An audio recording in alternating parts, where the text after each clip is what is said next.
We're live, everyone. Shut up. Happy birthday, Nick. Happy birthday, Nick. God damn it. All right. We're getting cracking pretty quick. Welcome to the penultimate episode of the Guild of Icons. It's going to be really, really, really good. This is my revenge that I'm having on Gargoyle for making me on Gargoyle and on Pixel for making me write all of these fucking names on the overlay. Keith's is like 2-point font. What is this? A name for ants? It is a name. Alan? It is a name for ants. But anyway, I'm going to get started real quick because I'm worried this one could go long. I'm not sure. I'm worried that they all could go long. We'll see. First of all, a little interim to the library, which lurches, rips apart, spirals into the yawning void. Its Minotaur guardians and owl guides disintegrate. Now, only the reader remains. He can see it now. The horizon, behind him, creeping closer with every word. He whispers them, shivering, a desperate litany against the night. But, he continues, the darkness learns not. It creates naught but ruin, including its own. It persisted in its doomed course and spread the spark to every corner of creation. And soon enough the light, and magic were too great to destroy. And so came Atos, and later the gods, and eventually its people, all imbued with a spark of their own, growing faster and faster, inching the darkness out. Well, now the darkness has come again, but it will fail again. If its destruction is to come from its gluttony, as it always has before, though, it will cost everything. He runs his fingers over the final line in silence, his nails scratching at the parchment. Even me. And now, we move over to a much nicer place. Or at least it was a few years ago. But now, terrible. And there is a storm brewing outside of Home Tree. And Gargoyle the Owlin is napping at the moment in his chair. It's not particularly very comfortable anymore. You've gotten a bit bigger since, it properly fit you. But it's, it's comfort, it's home. There's a book in your lap. And it's full of little contraptions and things that you've been working on. But yeah, there's that storm, and it is howling. Downstairs, your mother and father are whispering a hurried conversation to each other. A nervous conversation. One that you just pick up with your very good hearing. I don't want to involve him in this area. It's not his thing to have to worry about, Flurry. Look, I'm just worried about Crackbeak. Crackbeak is a danger to us. It's a danger to Rufflepuff. I'm just worried. I'm sure he has everyone's best interests at heart. It's fine. We just a few adjustments we have to make to the way everything is at the moment. It can't be all that bad. a few adjustments. What's happening out there is monstrous. No, I agree. It's not the best of conditions. But we have to make do as best we can. I've had to transfer to the new tree, and that tree one. It's not my favorite role, but it's where I'm going to make my nest, I guess. Look, just stay safe, okay? Just do what you're told. Keep your head down. Now, I'm going to make sure that Rufflepuff is awake, is safely asleep before I head out. Just be careful. Can Gargoyle intrude on the scene? You can if you would like. You can do whatever you want. Yeah, I'm gonna step in. Do we notice? I'm not trying to hide. Hi, Gargoyle. We thought you were asleep. Hey, Gargoyle, a name which canonically doesn't exist at this time, I'd imagine. I am so used to saying it so often. Oh, Ruff, room bouncer. You're awake. Honey, it's certainly late. You really should be asleep. Gargoyle is going to look around the house. Is it as he remembers? It is. It's exactly as you remember. It hasn't changed at all, which is a little unusual to you probably because you'd expect there to be some changes. It is exactly how you left it. And then he's going to look at it himself. You are the you that you know the you that you remember from the Null Zone. So modern you, but about probably a year or so on the house. Wait, even still aged up because of the wand? And with Yes. crystals? Yes. I reach to see if the mantle core is currently on me in any form. It is not. Okay. Honey, what's wrong? You look confused. I am so tremendously happy to see you, only I don't remember how I got here. Well, I assume it's from your bed upstairs. You know, where you sleep. But how did I get there? Well, we know you're not the best at flying, but you know it's you seem to have gotten back somehow, right? You might have climbed up there. Not sure you could have swum up there, but there's always a first. Did the guild drop me off? Oh, which guild would that be? The Guild of Icons. I mean, if I'm here, then surely somebody from Karaki has to have made that happen. I think at this point, your father looks at your mother with a bit of apprehension. Goes, no, gargoyle, no, rough up broom bouncer. You've got to understand. You shouldn't really be talking about things outside of Skaventree right now. It's not safe. And there is a knock at the door. And it is a loud, thunderous knock. Very insistent, very official. Oh no. Okay. And going to walk to the door and open it. No, honey, no. Okay. If anyone would like to stop Gargoyle from doing that, they can attempt to. Do I have an idea of what it might be? You think it might be the government? No. You go back to your room. I'll handle it. And Don't worry about this, honey. We got this. Now, Gargoyle, it's up to you. Do you still open the door? I'm not going to open the door, but I'm going to stay in the room. Okay.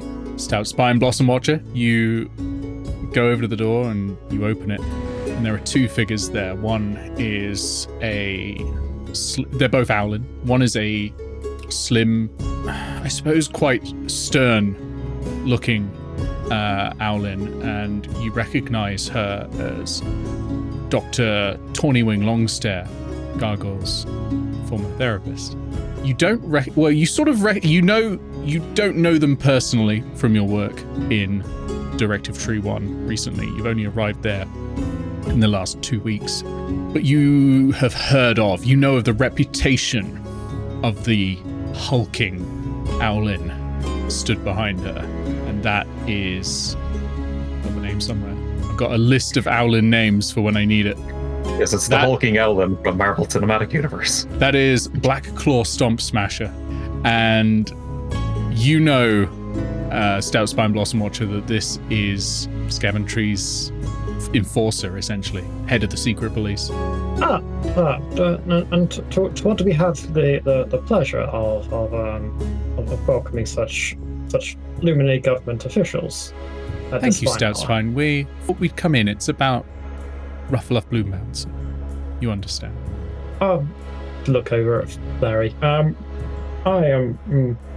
Well, I was just about to head out to my shift at Tree 1.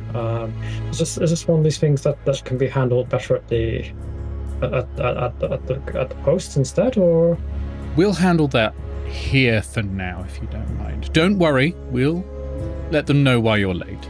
I'm sure if everyone cooperates, there'll be no trouble.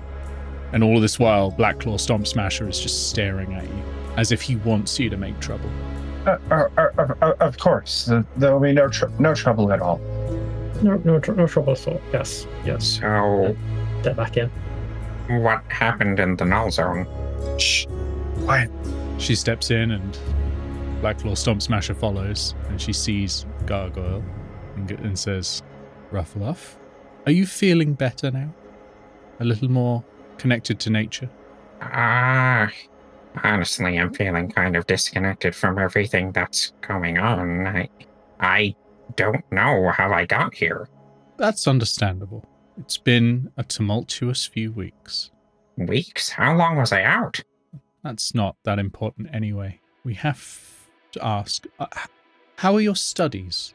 Well, in terms of creating a portal, I've kind of been delaying that. There's been more important things going on, like, say, the null zone, which...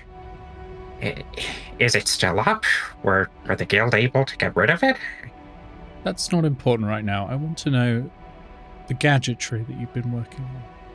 Have you been still working on devices and artifice? I'm sure after the decree came down that Ruffluff got rid of all those childish things. I'm certain that's what's happened, right, son? Gargle is going to make an insight check. Can I? Absolutely. To see if I should answer truthfully or not. Absolutely, make me an insight check. Not sure why I said insight. That is one of my worst things, but... What else is it going to be, Pixel? Well, that's a 17. A 17. You get the feeling that, first of all, your parents are beyond... not nervous. They are seconds away from having an actual panic attack, each and every one of them. This is a very serious situation, and they are... Welcome to Gargoyle's world. They are terrified right now of what might happen to you if you answer incorrectly. Now, from what your father was saying, you get a fair idea that you should probably be concealing the artifice. Yes, of course. I outgrew that a while ago. Good. And what happened to your old creations? Well, given the lack of particular materials around Skaventree, I imagine they just kind of got disenchanted and ended up back in the bramble. Okay, now make me a deception check. Could I perhaps help with this? Yeah. You're both helping with this. Yeah, you can have advantage. Absolutely. Oh yes. It took quite a while to dismantle a bunch of them, but we were able to take most of them apart. If anything does exist, they're scraps of metal at best. 16. I'm worried about the therapist stats. Oh yeah, you should be. Yeah, It's why not do like a therapists have to be person. wise or have my mental stats? Not like the entire job of a therapist is to like see through what someone is trying to say and get to the deeper hidden meaning inside of it. Yeah, not at all. I think you should be more worried about her alignment. She takes out a bit of honeycomb and pops it in her mouth and just chews it for a sec. Can I make an Arcana check to recall if that's a component of any type of spell? Yeah, you can, absolutely. Good instinct, because it is. But I won't tell you what it is unless you succeed on the check. 19. 19, that's successful. Suggestion. Is there any way that I can cover my ears? Probably not. Elder's very good. Not without like being very obvious that you're doing it, I suppose. And she's going to say, Oh yes. Before we continue, would you two like any? We got tea. We have some. I think we have some biscuits left over. she's going to say, biscuits. why don't you That's a good go? idea. Why don't I'm you gonna take me to your room and show me what you've been working on? Oh, this is fortunate. Gargoyle is... You're immune to the charmed condition, aren't you? Am I? No, that's Hannah. Sorry, for a second I Sometimes thought it was Hannah. you. Yeah, it's Oh, sometimes I Hannah. do make a saving throw, though, don't I? Oh yeah, you do Also make a saving grounded. throw. I will what? need it is a wisdom saving throw. Wisdom saving throw. Okay, that's just +1. That's 9. Okay. It would have been DC 16, I'm afraid. Right, well, Gargoyle is going to bring her to his room. Unfortunately, I don't know what the fuck I'm working on right now. No, so it would be, how would you interpret what you've been working on? What I've been working on right now is the Null Zone and the Wand of Creation, which both aren't here. So I suppose maybe I'll gesture out the window if anything from the Null Zone is visible out there. And any devices you've been working on? But this is not part of the suggestion. Suggestion's one sentence, so. You know, none come to mind. That's oddly honest at this stage of the game. And you've definitely stopped with all the artificing. You can tell me. You can trust me. We'll help you. In this particular situation, I am confident in saying that I have not been working on any machines. Please roll me deception. You're not lying, but you are concealing the truth. You've learned many things from Hannah. Yes, you have. Yeah. That's a 12. That is a 12. Okay. Not learnt enough, apparently, but you know. She leans in the wall and bids you to sit down in your chair and says, oh, sit. It's okay. I understand why you might be nervous. There's been a lot of change going on, especially in the last 2 weeks. But we're here to make Skaventree a better place for Owl. Yeah, change going on in the last 2 weeks ever since. Yes. Ever since the Elder died. We're making... Gargoyle's face kind of falls a bit. I'm going to roll insight and see if she notices. Wait, wouldn't Gargoyle know about this? Didn't Gargoyle get like a letter about this? Gargoyle got a letter that something bad was happening in Skaventree, but didn't get exact details. And the first thing we've got to do to make a safer place for all Owl is to go back to our roots, you understand? Back to nature. A question. Have I ever left Skaventree? No, of course not. We didn't allow you to. We deemed you too weak. Yeah.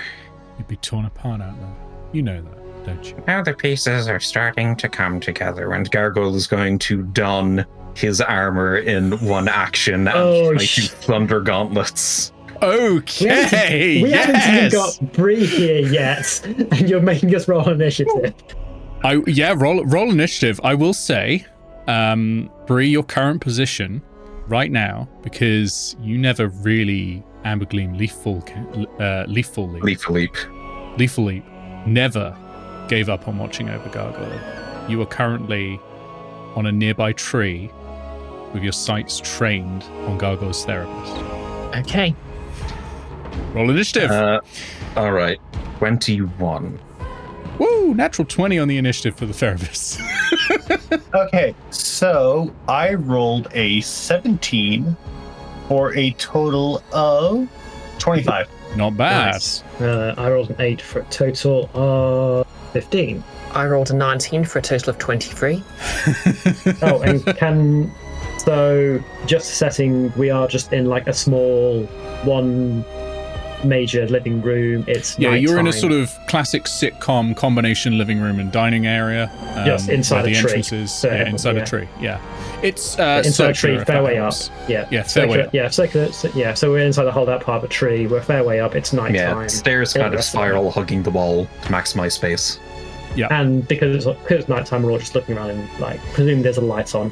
And Yeah, you've probably got lanterns and torches and candles and that sort of thing. Cool. Yeah. I will say, first of all, Stonebeak, you are probably surprised. Amber, you are not. You are first up. Okay.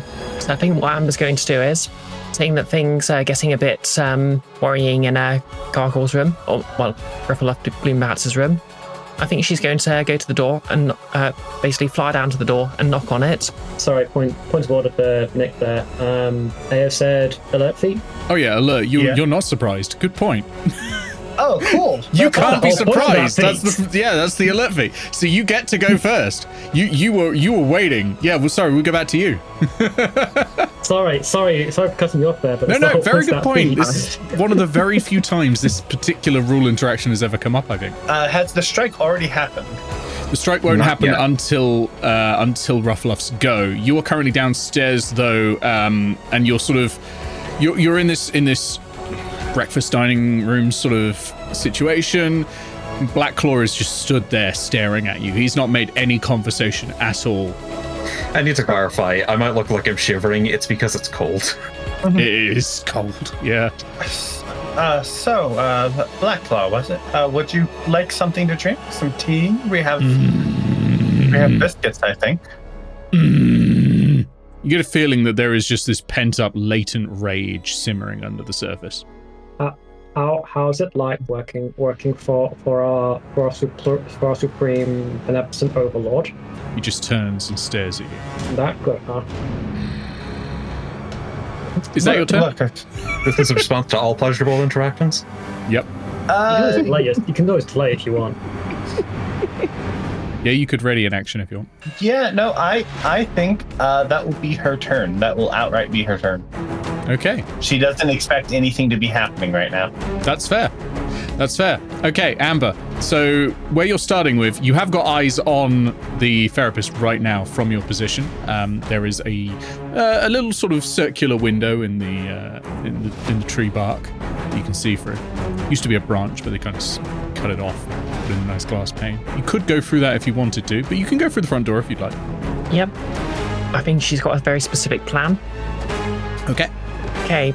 She's not actually going to wait for anyone to answer the door. She's going to open it because, she's probably, been here enough times that she feels comfortable doing that. Yep. She's going to immediately scan the room and look at Blackbeak. What was your character's name again? Amber Gleam Wait, Philippe. did I see Blackbeak? I mean the folk guy. What is Black your Claw. character's name? Oh, Claw. Your character's name is Amber Gleam Leafly. God, that's awesome. Yes. Yeah, I've just been saying Amber for a reason. Oh, Amber Gleamer. I wasn't expecting you here today. How's everything? Oh, I was just in the neighbourhood. Thought I'd see how our Gargle's doing. don't worry. Well, Gar- that's not Gar- entirely true. I've got a bit of business to take care of, and she's going to turn to Claw. And she's going to hold up her satchel. Hey, what was it? There's a claw in there. Is that right? Okay. There's just Black Claw. He's currently debating what type of tea he wants. Oh yeah. Well, there's some very it's important, but there's some documents here. You might need to check these out. And she's going to gesture to her satchel and move towards him. Okay. He's just going to stand there looking at you, and he's going to go. Now look, I know that but you need to understand that the therapist you're working with, she's doing something very dangerous, and when you see these documents, you'll agree with me, okay? I'm confident. And she's going to reach into her satchel And pulls out a fucking gun. Yeah. The hell? That's not a joke. She has a gun. Delete this. Well, I guess now we know what the gargoyle of this world has been working on. I've been so excited. I've been waiting for the entire campaign to do that. Finally have a character with a gun. Okay. Are you going to fire it? Because Blacklaw can't do anything yet. It's not his go. He looks even angrier than before, though. I'll tell you that. Hey, do I have any chance of intimidating him into backing down? No. I've been waiting to shoot this man for weeks now. I'm pulling the trigger. Good. How close are you when you pull this trigger? Oh, it doesn't matter for you, does it? Because I have the gun of feet. Yep. Yeah, but I'm basically walking right up to his face and pulling it. Yeah, I basically just got right up close to him. I'm going straight for the face shot. Fantastic. Bang! Just tight close-up shots of owls. Of course, at this point, they would hear they would hear upstairs, not only the bang of the gun, but Stonebeak screaming, Ambercleave, no! Okay, so that is a 15 on the dice for a total of 24 to hit. Hits. Roll damage. Hey, do I get sneak attack? Yeah, because you are a swashbuckler and you are currently next to the enemy, and there is no one else next to the enemy, which gives you sneak attack as a swashbuckler. Okay, this is going to be slightly different rolling sneak attack than I'm used to. Do you know why? Not as many levels of rogue. No, exactly as many levels of rogue, but pistols get a D10. Wait, they do? What the hell? Pistols It's are a sort of D10, but being you don't a get a D10 on your sneak attack. The sneak attack's still D6s.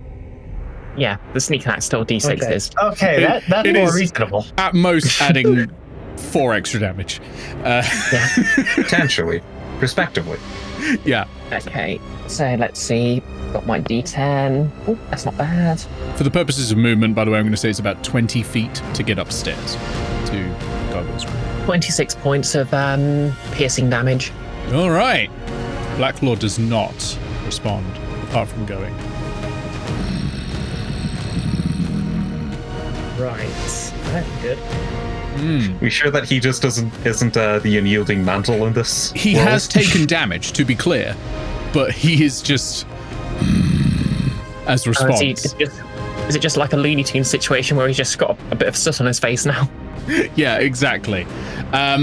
You've done a fair bit of damage to him, but it doesn't appear to be very effective. You get the feeling the that Steamboat Willie amount of animal abuse. You get the feeling that this owlin's anger or perhaps rage is reducing the amount of damage they're feeling. Oh, that makes sense. Oh no, everybody. Anger issues. Out of interest, how would Amber know Blacklaw? Like, would she have Not a babysat ton. him at all?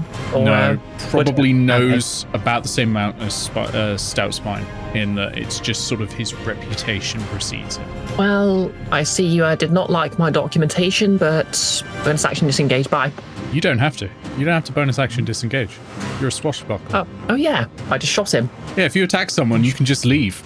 You can't. They can't do it. Broken. They are amazing. Yep. They are amazing. The only reason I know so much about Swashbuckler is that is the class Tuggy Tossgobble was that I played. Right. Okay. Yeah. Should say. But in that case, bonus action dash up the stairs. Okay, so you run up the stairs and you open the door, and there is Gargoyle halfway through putting his armor on. Sorry, Ruffluff to you. To me, Gargoyle still. Halfway through putting his armor on and getting ready, looks like to rev up this punch. And Dr. Tawny-Wing Longstare is looking shocked and actually surprised. Like, you can see the face is going from this stern, sort of really smug expression to a look of shock, the eyes widening even more so for Owlin as you burst up the stairs. We are going to go to Dr. Tawny, who is surprised. We're going to go to Gargoyle. The pistons of his Thunder Gauntlet eject out, and he reels back. And then as the pistons punch back in, he'll punch as well. Let's see, I get plus 11 to hit. That's pretty good. Oh, that's 16. That's enough. She is wearing merely a sort of official leather armor, and that's it. Cool. Right, that's 7 damage. 7 damage. And then let's Question: Would keep I a have good gotten thing close going. enough to give Gargoyle advantage? With your speed, technically, yeah. So you can roll again and see if you get a crit, but it already hit. Well, that wasn't a crit. Okay, so you hit though. All right, well, then this one is 23. That also hits. And then that's another 1d8 plus 5, so that's 9. And then I'm going to look around the room that I am eerily familiar and equally unfamiliar with and ask, any friends here? Trying to see if there's any homunculus servants. There aren't, I'm afraid. Figures. Yeah, that's my turn. That's great. I think that's awesome. Blacklaw is also surprised and angry. Stout Spine Blossom Watcher. To be fair, I'd also be a bit surprised. stunned if I just got shot in the head. So we're gonna go to the top to Stonebeak Flairful. I lose all my class features. So. This time, this might not be the only combat of the session. Oh no, this is. Oh no, Amber's going to have a panic attack. That Or sounds not Amber, good, yeah. Stonebeak. Stonebeak's going to have a panic attack. That's her turn. You're gonna give one to Bree's character and then take your turn. Sorry, I was reading words on the screen and it jumbled up. That's It's fair. your I do turn that. casting a long distance spell to give Amber a heart attack. Okay, No, I missed- Amber. What am I doing? I think can I say one thing during Sure, yeah, of during course. Clary's turn? Yeah, like get the lights, turn the lights off. That would be a good idea. I guess I will. Would that I'll rush make a to difference put for out Alan? any. In this case, it will. I'll rush It to will. turn off the light. Yeah. Any lights in the room. Stalker. I'm gonna say you can Brilliant turn off stalker. the lights in this room. It's not a huge room. You can do all that Yeah. with your action. For Amber, those over to you. for those in the for those in the peanut gallery wondering, yes, all Owlin have dark vision. I'm currently playing a Gloomstalker, which is invisible to dark vision. Yes. So yeah, Amber has just run up the stairs. She's adjacent to the therapist, who's been doing some very unethical things. Mm-hmm. She's got her pistol in one hand and she's going to draw a sword, a rapier to be specific, and she's going for the flank. So do I We get find dash on ourselves this in an roll? odd situation where Gargoyle is the least traumatized about Gargoyle. You gave this therapist a warning once. Yep, doctor. Didn't I want to tell you? I was getting pretty good with a knife. Roll with advantage. Oh, that's not a great roll, but we'll add numbers to it. 17. 17 hits. Okay. Leather armor is more of a formality than anything. Yeah. Yeah. You're lucky I didn't put the actual AC down of what a barbarian would have for Blacklaw Stomp Smasher because I thought it wouldn't be fun. And because the DMG's CR calculator was like 18. I was like, oh, maybe that's too much. Only Gargoyle can have that much. Oh no, the CR of 18. Oh, I've got a couple of 6s here. Ooh. Okay, so that's... what do I add to that? 34 points of piercing damage. 34, very good. 34 points of piercing damage. Dr. Tawny reels as you cut a deep gash into her side. And she looks at you and goes, you always were a troublemaker. Should have dealt with you to start. You didn't have the guts. Let's find out, shall we?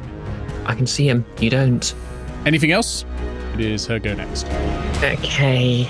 Do I want to stay here or do I want to... Yeah, what do I have in the way of bonus actions? Actually, I'm going to try and use my panache. Okay. Okay, so I can beguile a creature that understands me for 1 minute. I need to make an insight. Sorry, they need to succeed on a wisdom insight check against my charisma persuasion. It's probably going to be bad against a therapist, let's be honest. Well, I think fine, if you were to take one stat for a therapist to have proficiency in. Guess who's That's got true. expertise in insight? Well, let's see how it opposes. 23. 22. Oh! I rolled a 15, I'm afraid. Oh, I didn't. I rolled more Yeah. less than that. I rolled an 11. Yeah, I rolled a 10. I guess we have the same bonus. Yes.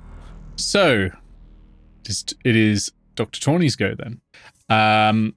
Amber, can you tell me your wisdom score, please, and whether you have a wisdom saving throw proficiency? Because this is one of the features that Dr. Tawny has.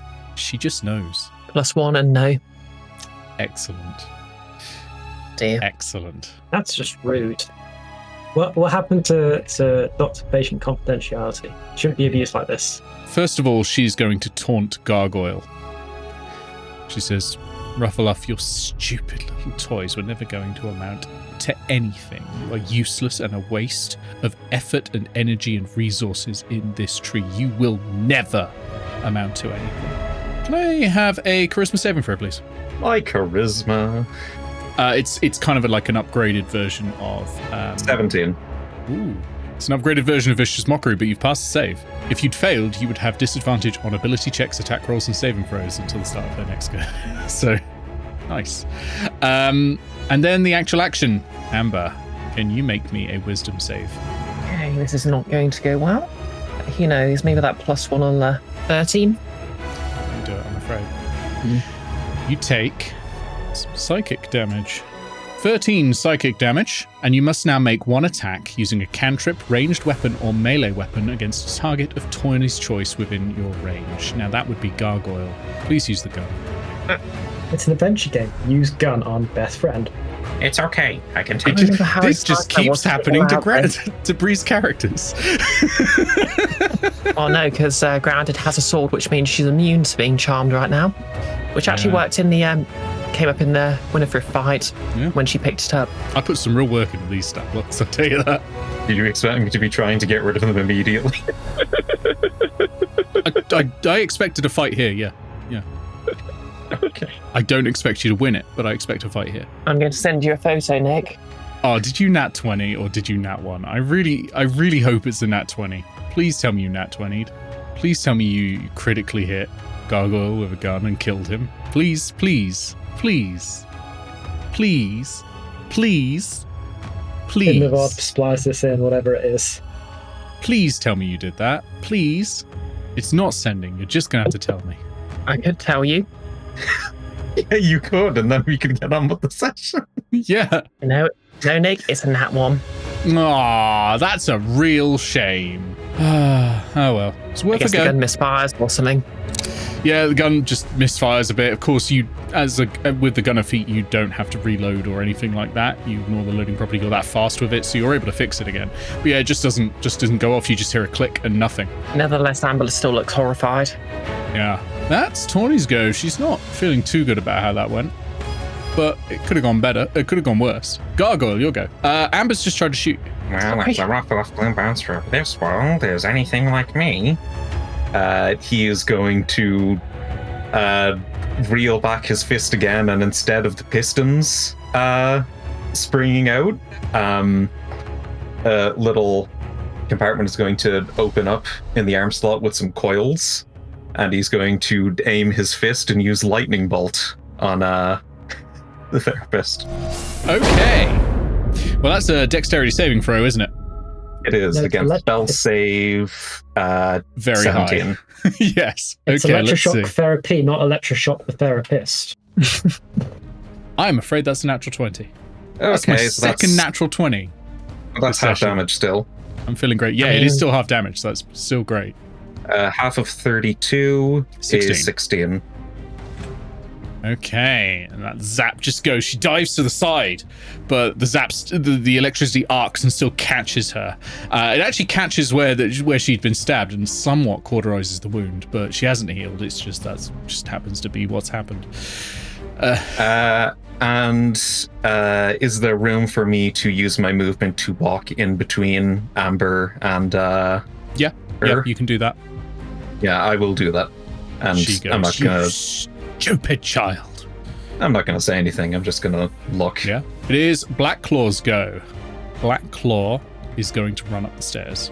So you can hear this thud, thud, thud coming up the stairs, and this, and then through the door, breaks it open, smashes in, sees Tawny on the ground, bleeding slightly and surrounded by you two, and goes, "Oh no!" Runs towards Tawny. Is gonna. The swashbuckler allow you to trip somebody who's running. Runs up to you and mid-run starts to get onto all fours and starts growling loudly as his shape twists and contorts until he is in the form of a Quetzalcoatlus, which is a massive pteranodon. This huge dinosaur coming towards you. And It's really big enough for a dinosaur. it is barely. It's a 15-foot by 15-foot dinosaur. And he's going to try and bite you. And he's going to go, I think, for Gargoyle. Yeah, because you were the initial target of this. So he's going to try and bite you. Here we go. Well, that's 7. I don't think it's going to hit. No. Grabs Dr. Tawny with the claw and flies, smashing out the wall into the night. You don't get to do an attack of opportunity on it, because That's just cheating. Quetzalcoatluses have the flyby trait, meaning if they fly in and fly out, can't attack of opportunity them. Flies off into the night. Currently not too far away, 80 feet away from you at the moment. So when we go round, anyone who with range attacks can still try and do those. Had the lightning launcher. If I had that, I'd be able to. But we go to Stout Spine Blossom Watcher. You've just heard this crashing calamity running up the stairs to your dear sweet boy's room. Okay, let's put parental instincts into motion then at this point. Running up the stairs, hitting a small secret compartment on the side of the stairs, pulling out the definitely very contraband weapon that I've got hidden behind there. That's my free object interaction. Running up, seeing the absolute mess that's in front of me, and taking my shots. And from the weapons here is a weapon not of Skaventree origin. It is a definitely very exotic looking crossbow with a ammo hopper on top. And it glistens nicely with a slight magical hue. Yes, indeed. And effectively from between these two, I'm taking 2 shots while invisible. Yes, so you'll have advantage. Everything in front of me. I will. I'm taking sharpshooter feet on both of these. At least the first one. Okay, so you're going to subtract your attack roll by 5 to add 10 to the damage. If it hits. But advantage is the important thing. Oh, and favored foe on the Quaddle. Yeah, absolutely. You only apply that when it hits. So you can save yourself a use of it until you know you've hit. It's pretty likely. I will say that. 5, 10 plus 9, 19. 19 hits. 19 hits. Okay, so 1d8 plus 1 plus 10, so 1d8 plus 11 to start with. That's going to be maximum damage. So that's 19 points of damage to start with on Dr. Tawny. Oh, you were aiming for Dr. Tawny, not the Quetzalcoatlus. Oh, that's the Quetzalcoatl. It's the biggest target. I mean, it's up to you. You can target either of them. No, it's the biggest target, and that's what I would go for. Okay. I mean, if we kill Tawny now. That's the start of that one. Sneak attack. Hello, I want to class into rogue. Another 7 points top of that. 7 points on top of that. Okay.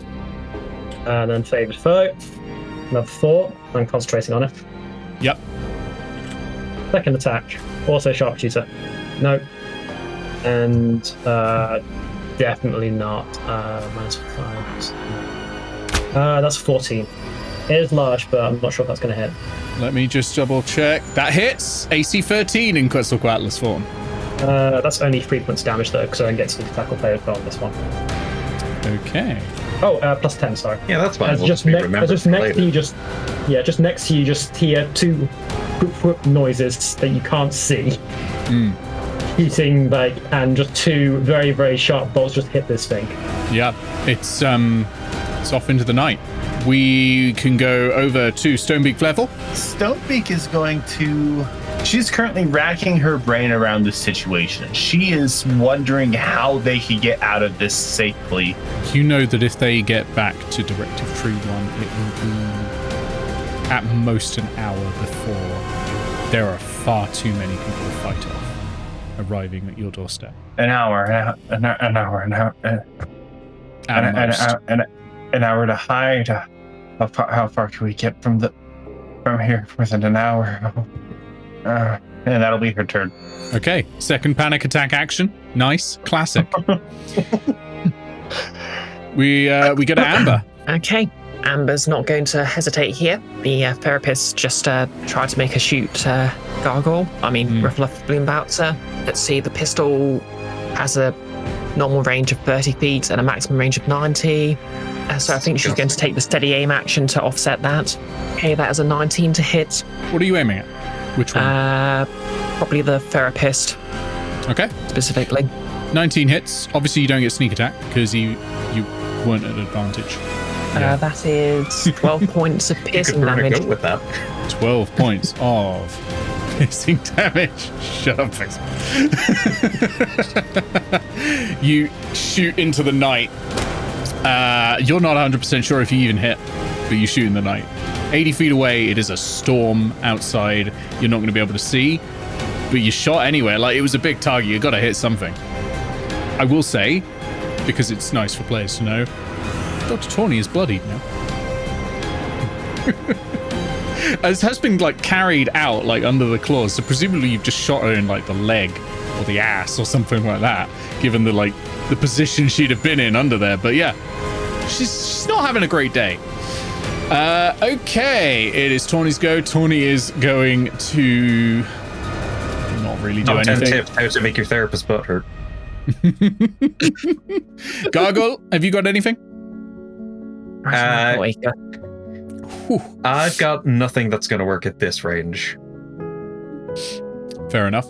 Okay, it's Blacklaw's go. Blacklaw is going to dash and get behind a tree and vanishes. They've fled into the night. They're very clearly going to be back, and in greater numbers too, and very soon. Stonebeak is going to very quickly hurry upstairs and go, what have you two done? Oh no, oh no. Gargoyle's just going to look at Ambergleam Leafaloop and just be like, Amber, haven't seen you in a while. No. Larry, it's okay. It's all going to be fine. We can explain all of this. Okay, so I'm kind of unfamiliar with how things work here. How fast are we expecting them to get back with someone? Oh, they'll be back with the rest of the guard fairly immediately. Oh, we got fairly immediately removes the time scale. What are we? We have maybe 20 minutes. No, we have. I don't know, almost an hour.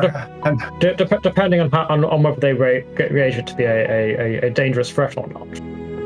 No, okay. What we're going to do is, and Stonebeak starts digging through Gargoyle's room looking for X. We need to pack quickly. We need to get out. I think we could be out of here completely in 30 minutes. I don't know where. We'll have to fly for a bit. I don't know how far they'll chase us out. Oh no, we gotta go. I'm going to have a conversation with Amber enduring this, and it's going to be in Thieves' Cant. So we're just talking nonsense to each other at this juncture. I presume you have Thieves' Cant being a rogue. Yep. What's going on? What were you trying to do? Shoot the therapist? I thought it would fix a lot of problems. She's an awfully big risk. And it's a dangerous thing to do during a police state lockdown to try and murder one of their officials. Refluff, is this orb thing important? I'll pack it anyway. I check, is the orb thing important? I think you've gone far enough. It's your favourite orb. It's not mechanically useful, but it's your favourite. If we keep letting them act this way, they'll keep acting this way. Hey, Amber, Daybreak Frost Fumble, could we hide there? Would Amber know if the answer to that question, Nick? You would probably have been here for a week or two. Yeah, I think what you'd have done is sort of staked out everywhere and just sort of gotten an eye for the general area before settling in. You think that Daybreak's family have gone full bird Nazi? No good. He had the kitten. He went full collaborator. No, we don't need to be hiding out. We need to be going. Don't worry, I kept the kitten. Sorry, I'll go help you pack downstairs now. Okay. That kitten is absolutely dead. I need to stress this. Like, this was 20 years ago. Look, that kitten had a long and very good life, but has died of old age. You don't know. It might have been a shapeshifted druid. That is true. That would have been weird. Why are they letting them near kids? Okay, could everybody calm down for a second, and I'll gauge my response of how worried we should be based on what the heck is going on. How hard did you? Is everything all right? You seem to be. You seem to not have very much of a wherewithal around you. Stonebeak stops packing and starts like checking Ruffluff's head, looking for like any damage. I'm fine, I think. Okay. Look, if we do not hurry, who knows how many of Crackbeak's enforcers will appear here to take you in, to take us in. Okay. Oh, what have you two gotten us into? We need to run. Look, I asked, what's the therapist's name? I've forgotten that one. Tawny. Dr. Tawny Wing Longstare. I asked Dr. Tawny if I ever left Skaventree, and she said no. Does that check out to any of you? No, you've never left Skaventree. Of course you haven't. We all agreed that it wasn't worth the risk. Well, then you're not my mom, that's for sure. And whatever Ruffluff Bloombouncer you know, it's not me. Oh, don't say such horrible things to your mother like that. Oh, no, I'm talking in a literal sense. I'm not sure if this is something to do with the null zone or... Now is not the time for childish delusions like this.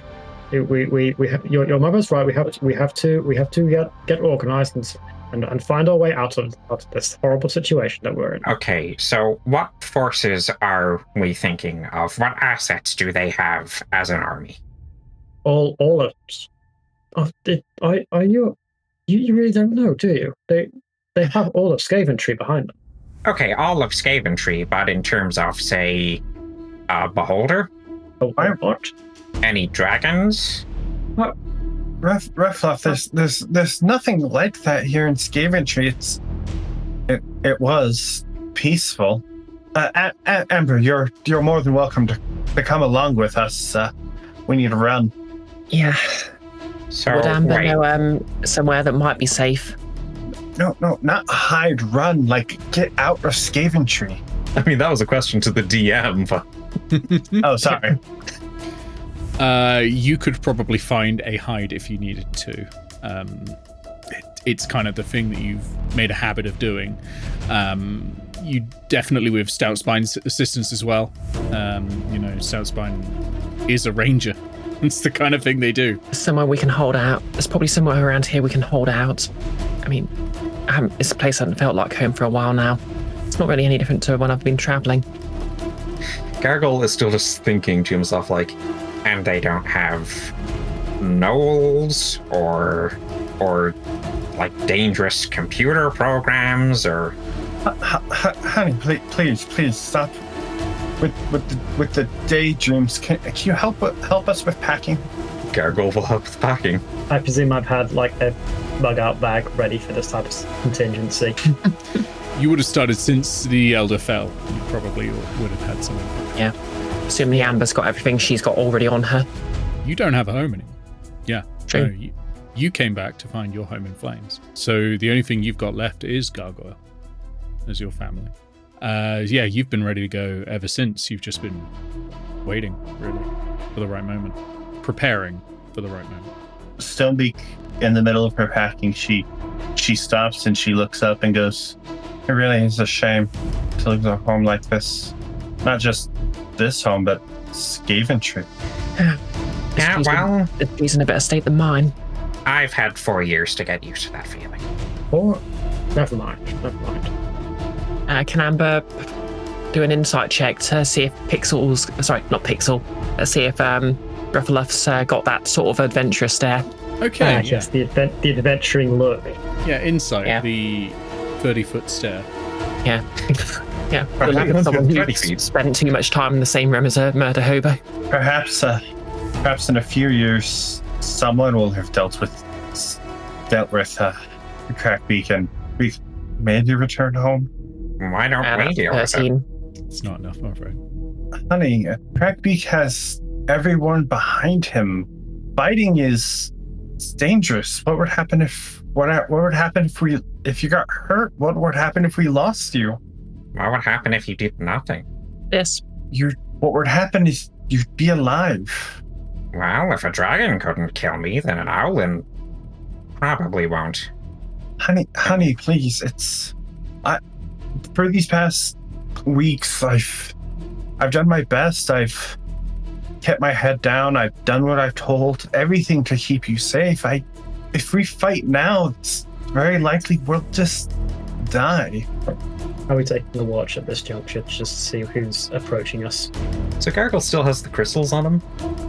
Yep. It's around now that Stout Spine Blossom Watcher first hears in the distance the sirens of Directive Tree One.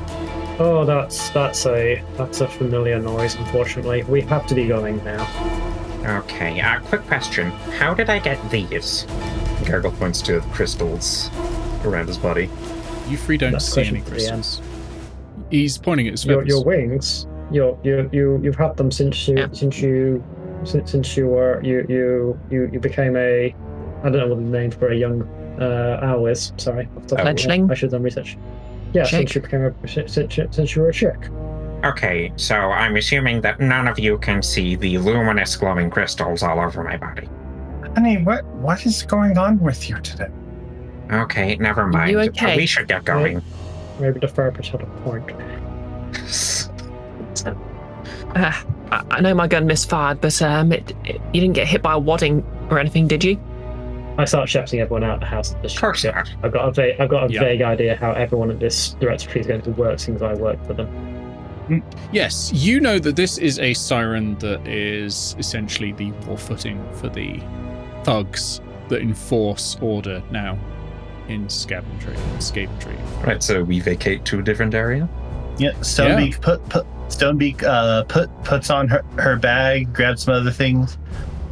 She also takes the cloth off of what you have always known your whole life as a coffee table, which was just like a large box with like a cloth thrown over it, and she grabs the box and carries it with her as well. Okay, so Got this from a gun maker called Chekhov, you know? Black Claw. That's who everyone's following. No, Crackbeak. Crackbeak's Snow Crash. You came back a few months ago and said that the outside world had corrupted the town and after he took control and enforced his rule, there is massive amounts of euphemism behind what your father is saying at this juncture. He started to make some directorial changes and made sure that we purge the outside influence from Skaventree. Okay. Strung up the elder. He claimed that we'd lost our tradition and identity. So this all stems back to Clawbeak. Crackbeak, yes. Crackbeak. Crackbeak's not a crash. Okay, so if we take out Crackbeak, then everything kind of falls apart, right? Roll me a history check. That is a job for somebody else. History. I probably should be good at that. I'm not too good, it turns out. But that's a 23 all the same. That's enough. Yeah, take out the leader. The others really, they're the kind that just flock around a powerful figure. Take out the powerful figure, someone will try and replace him for sure, but they won't manage it. Okay. Yeah, we just need to take him out, and then whatever following he has will start to dwindle in numbers. You think they're all brought together by a single idea, but other than that, they have nothing else in common. So once that idea is gone, they will fragment and splinter and fight amongst themselves and probably kill themselves, or each other, more accurately. Honey, please, it's not worth it. It's dangerous. Mom, I know you're only saying these things because of me. You got into fights when you were out on your journey. I did more than get into fights, honey. I killed people. I died. I almost died who knows how many times. I don't want to go back to that. Well, thankfully, we don't have to kill, what is it? Crackbeak. Crackbeak. Yep. Goddamn you and your Crash. names, Nick. Well, This thankfully, is your we don't naming have convention. We don't have to kill Crackbeak. We just have to defeat them. You know, I've actually died before. It's not a big deal if you've got someone to res you. And what do you think entails defeating Crackbeak? Well, first part of winning any war doesn't start with being stupid. We need some information. Gargle doesn't really have his sleeves to roll up, but he kind of does the gesture because he's been wearing the robe before instinctually. Okay. Honey, We have to work with here, and Gargle looks around the place that they're in. I mean, Honey. we're fleeing at this juncture, so probably Yeah. not very much for you to work with. Are we in, like, a hideout doesn't already? Or sound are we... like I Gargoyle is fleeing. presume we're fleeing at this juncture. It doesn't sound like Gargoyle's fleeing. honey, please, just come with us. Just run. Gargle... So we're in, like, where are we? You're in Position? your home We're- at the moment, positionally. Yeah, Anywhere we're in your slightly home. bombed out you would ruin like of to. your Oh, your then home. we really need to, like, get somewhere, like, a hideout. Yeah. Depends what you need before you go. I will say, time-wise, only about 30 minutes is gone. Well, the only thing that Gargle really sees of worth in his room is the pen. So Okay. He'll take that with him. You grab your pen. the pen that Nick really was hoping wasn't going to be my one uncommon magical item for this session. Yep. What is the pen you picked up? It's the emerald pen. It never runs out of ink. That's it. You chose that Yeah. as an uncommon magic item. Yep. I chose an adamantine, adamantine Yep. breastplates. Yep. What did you choose, Bree? What did you choose, Iris? I'll get to that later. Plus one gun. Oh, Yep. for this session I chose a +1 repeater crossbow, but you know. Okay, Amber, Dodge, you have a place that you think we can hide in? I think there's one or two places we can rustle up. I've scoped this place then. out. Well, then we should get there promptly. Raffaloff, is there really no talking you out of this? Gargle's just going to look at Stonebeak Featherfall, and I hope that his look says, like, everything that he would need to with words. Just like, no. I've spent my entire life since you were born doing everything I could to protect you. And if you won't stay safe by running... And she puts down the box that she picked up earlier, the old coffee table. She opens the latch on the front of it, and there's only one thing I can do. Stonebeak opens the box and pulls multiple items out of it. First things first, she pulls out a pair of gauntlets. The pair of gauntlets are exposed on the underside of the fingers, arms, and forearm, save for these straps that hold them into place, and she puts them on. The second thing she pulls out is a bow and arrow, a very large bow and arrow. It almost looks like somebody ripped off the top of a ballista. The bow and arrow is probably 7 foot tall from end to end, and it would you say you got it from killing a giant? It certainly looks like that. And she pulls out equally large arrows that match them. You told me you sold those. I spent 10 years in the arena. I couldn't just let them go. They're a part of my life. And she puts on the massively oversized quiver. She slings the massively oversized bow over her shoulder. I can't keep you safe by taking you away from danger. The least I could do is face it with you. I hate to interrupt, my darling wife, but it is time for us to bow out of the situation. You can see distant silhouetted Owlin flying let's get going. against the crackles of lightning. Gargle's going to doff his armor and get flying ready. Congratulations, you have given her resolve. She will now actually fight with you in combat. Are any of you wearing medium or heavy armor? No. Nope. Then you're all good to fly off, and you do. I'm not going to have a roll for this because you have done it in time.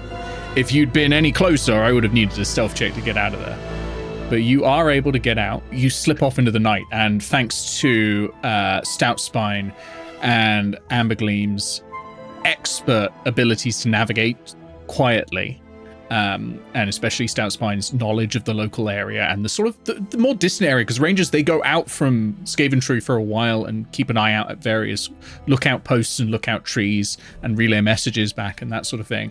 And now these days, are much more assigned to monitoring the populace. But you know the safe places. You know where you won't be spotted by the eyes, which are the new Skaventree regime's Ranger Corps, who no longer look for outside threats and are looking at inside threats. But you can evade them because you were one of them. As we're flying along, Gargle is going to take just like tiny detours whenever we get close to any type of tree, and he's going to pull just like a tiny bit of bark off procedurally as we're getting to where we're going. Okay. You leave a little wood chip trail behind. Why are you leaving a trail? We'll need it later, and it will look less conspicuous than if we took it all from where we're going. Okay. And you make it to a little hideaway. It's not in a tree, so it feels very uncomfortable for some of you. Gargle, you're a little more used to being on the ground. You are under a little overhang of a cliff. It's not a huge cliff, it's about 20 feet high. And you're in this cave that is, it's small, it's about 20 feet by 20 feet. It's small and it's cramped, but no one would think to look there. Okay, time to get to work. Gargle is going to check in his bag to see if he has any kind of tools to work with, and thankfully he has some tinker tools. And then he is going to push the bark out onto the table and begin taking each piece and fashioning it into something. So how long has it been like this? I mean, officially only a couple of weeks, but really since he got back and started spouting his nonsense. And how are things going with Wark? Well, I had to be transferred to Directive Tree 1 as everything's been more internally focused. Can't say I've improved it much.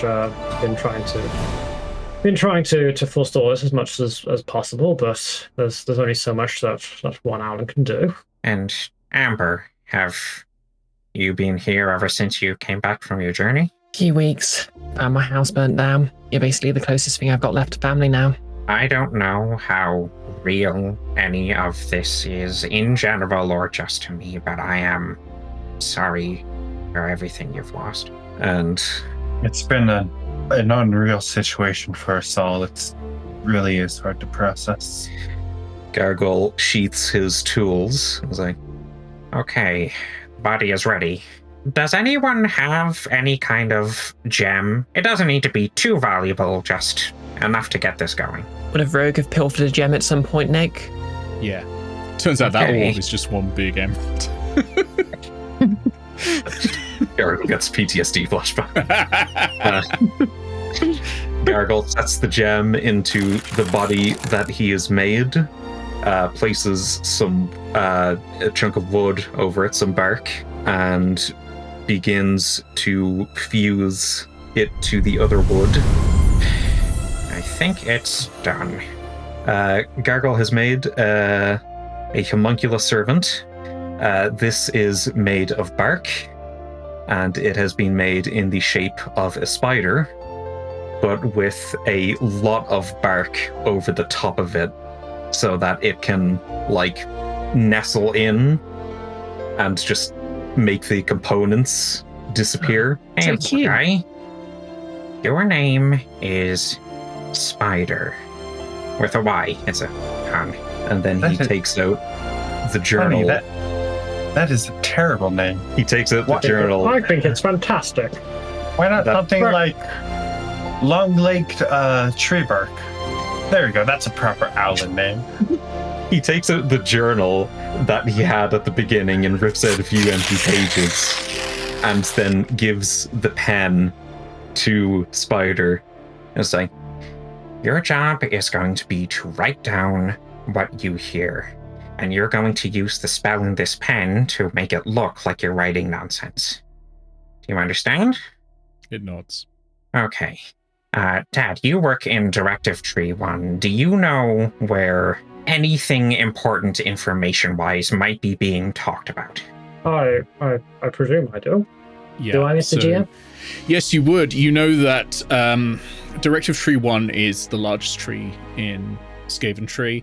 It is full of both political, bureaucratic offices as well as the major courts, and is also the home to the throne room of, what used to be essentially just a place where you would go and see the elder. It was more like an office, but is now a throne room for Crackbeak Snow Crash. I relay that to Ruffle of Wingbat to them. Okay, we just need Spider to drop by the place that they're most likely to talk about any kind of route for an outing. And if we can find them in a place where they have the least amount of guards and the least amount of people who'll be able to go and alert somebody, we can probably take them all out. That's a bit of an optimistic way of thinking about it. There is an awful lot of people in that tree. Well, then we're going to have to hope that we get some pretty good info. Oh, and Spider, make sure that we're able to read what you're writing. Dods again, more enthusiastic. Gargle pets it. Seems quite does- excited. It wiggles a little when you pet it. Does Spider eat treats? No. It's all very disappointed there, yeah. Pixel. Yep. Amber just disappointedly pet Spider instead. All right, I suppose I send Spider off and see if we can get any kind of info so that we can attack at the most opportune time. Sure. Who's the most tactical person? Who's got the highest intelligence, other than Gargoyle? You're not a tactical thinker. You're book smart. 13. 15. Stonebeak. While this bot scuttles off, you think to yourself, those klaxons you heard, that's a major alert. It is likely that most of Skaventree's thugs are converging on your house right now, which means there's probably not many of them left at Directive Tree 1. If we're doing this, it may be best to do this now. Most of their forces are, well, they're likely at our place looking for us. If that likely means that that crackbeak is fairly unprotected. That is a good point. Spider, wait. New plan. Go back to our house. And Gargle's going to hastily draw a map because Spider's just come into consciousness. And try to hide from the guards. But if they begin to leave, reveal yourself and fly away as far as you can in the direction that we're not. Away from Directive Tree 1. It's going to do that.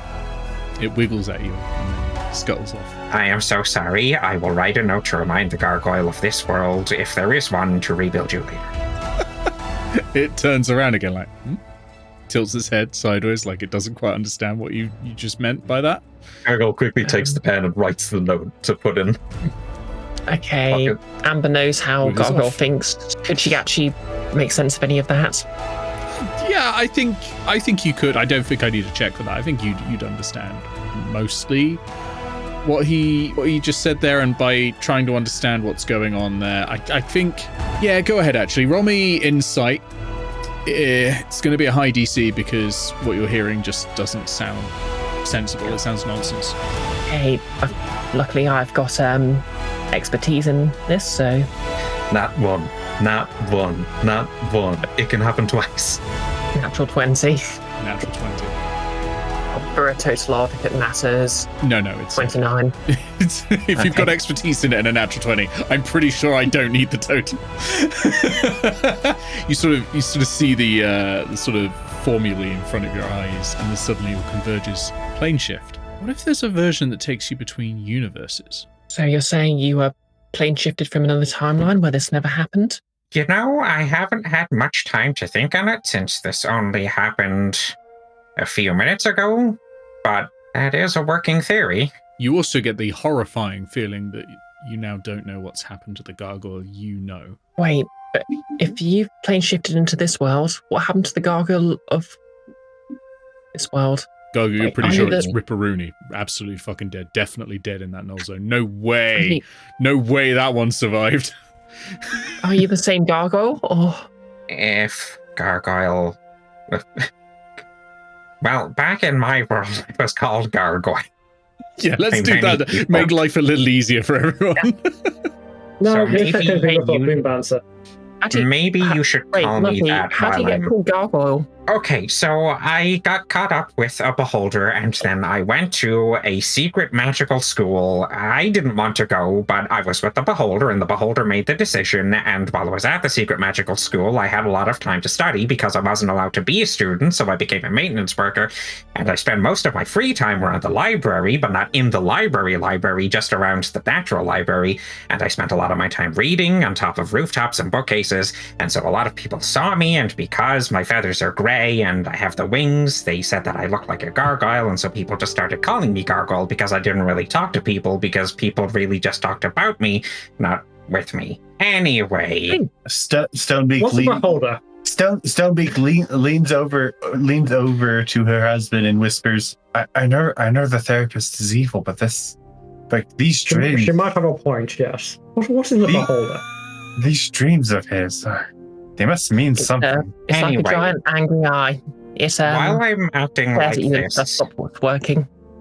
while I'm acting like this, it might be best to just call me Gargoyle, because I'm effectively a different person, and Amber, I'm sorry, but if the rough left bloom bouncer of this world is the only thing that you have left, they might not be left in my world. I wasn't in a tremendously safe place when this happened. Love, any version of you is going to be okay. Gargle kind of... If the version of me in your world can't make sure of it, I'll keep you safe here. I know that none of you are actually the people I know, but I'm still so happy to see all of you. Okay, we've got a dictator to take down. Nick, play the epic music.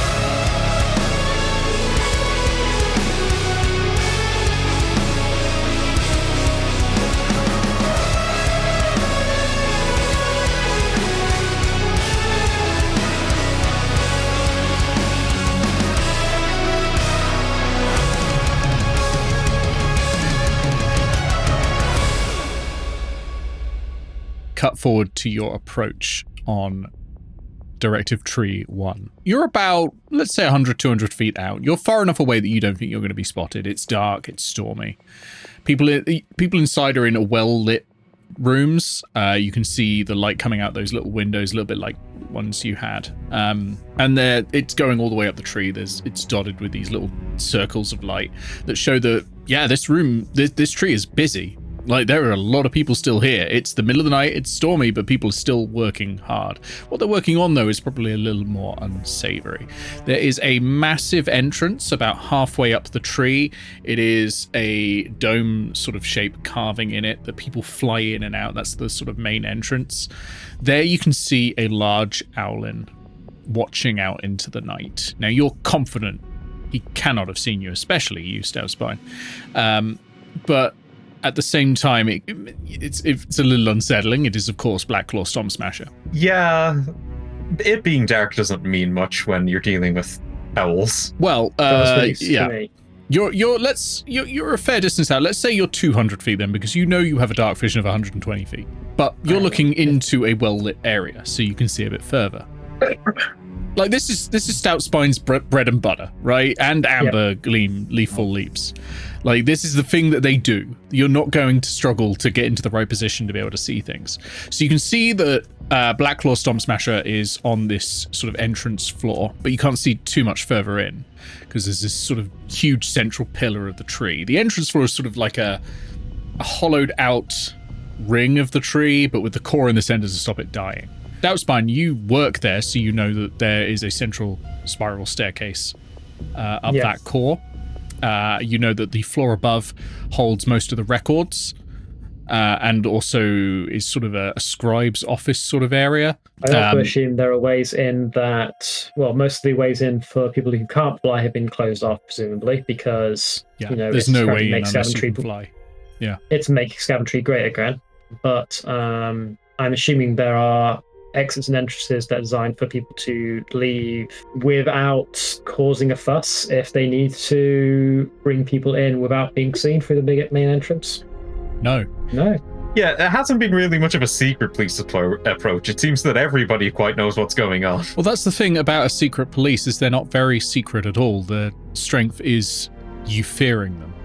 If you don't see them at work, you don't fear them. And they have latched onto that. They are very much making everything they do publicly visible so that no one would dare cross them. So just go through the main entrance, the only option at this juncture. Yeah, or some of the windows if you want to go. I will say, just because I've only done 2 floors of maps, there's 2 floors you can enter. Okay. When was the last time you were here? A few days ago. This is technically the office for me. What would have changed in that time? Not very much. The shifts should be like this now, though, given that a lot of them be on deployment right now. It's kind of hard to say what that would have shaken up as.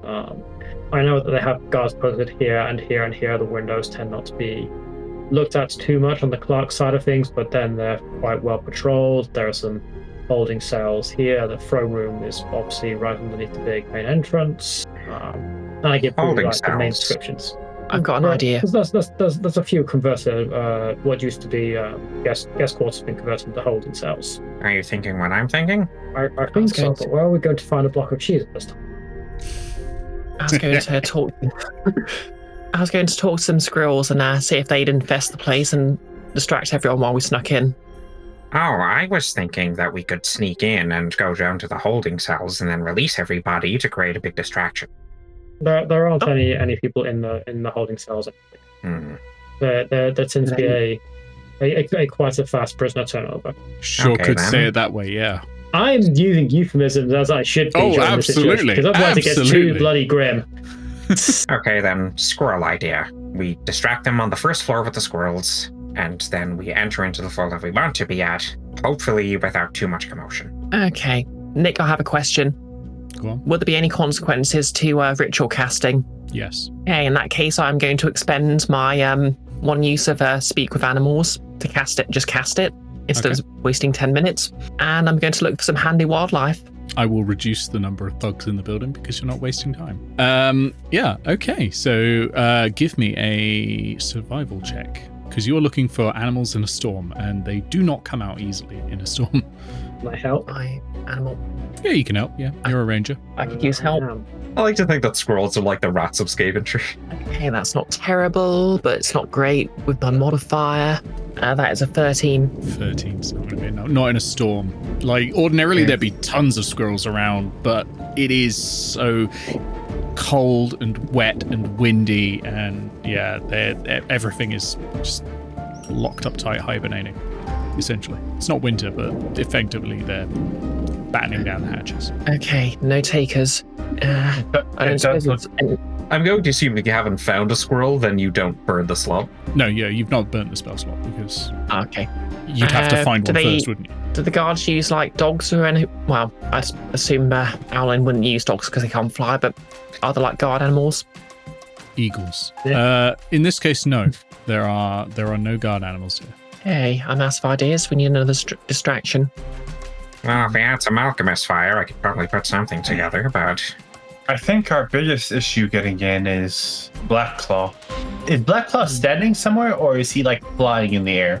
He's standing. He's standing at the sort of near the entrance. He's kind of staring out into the night, just waiting.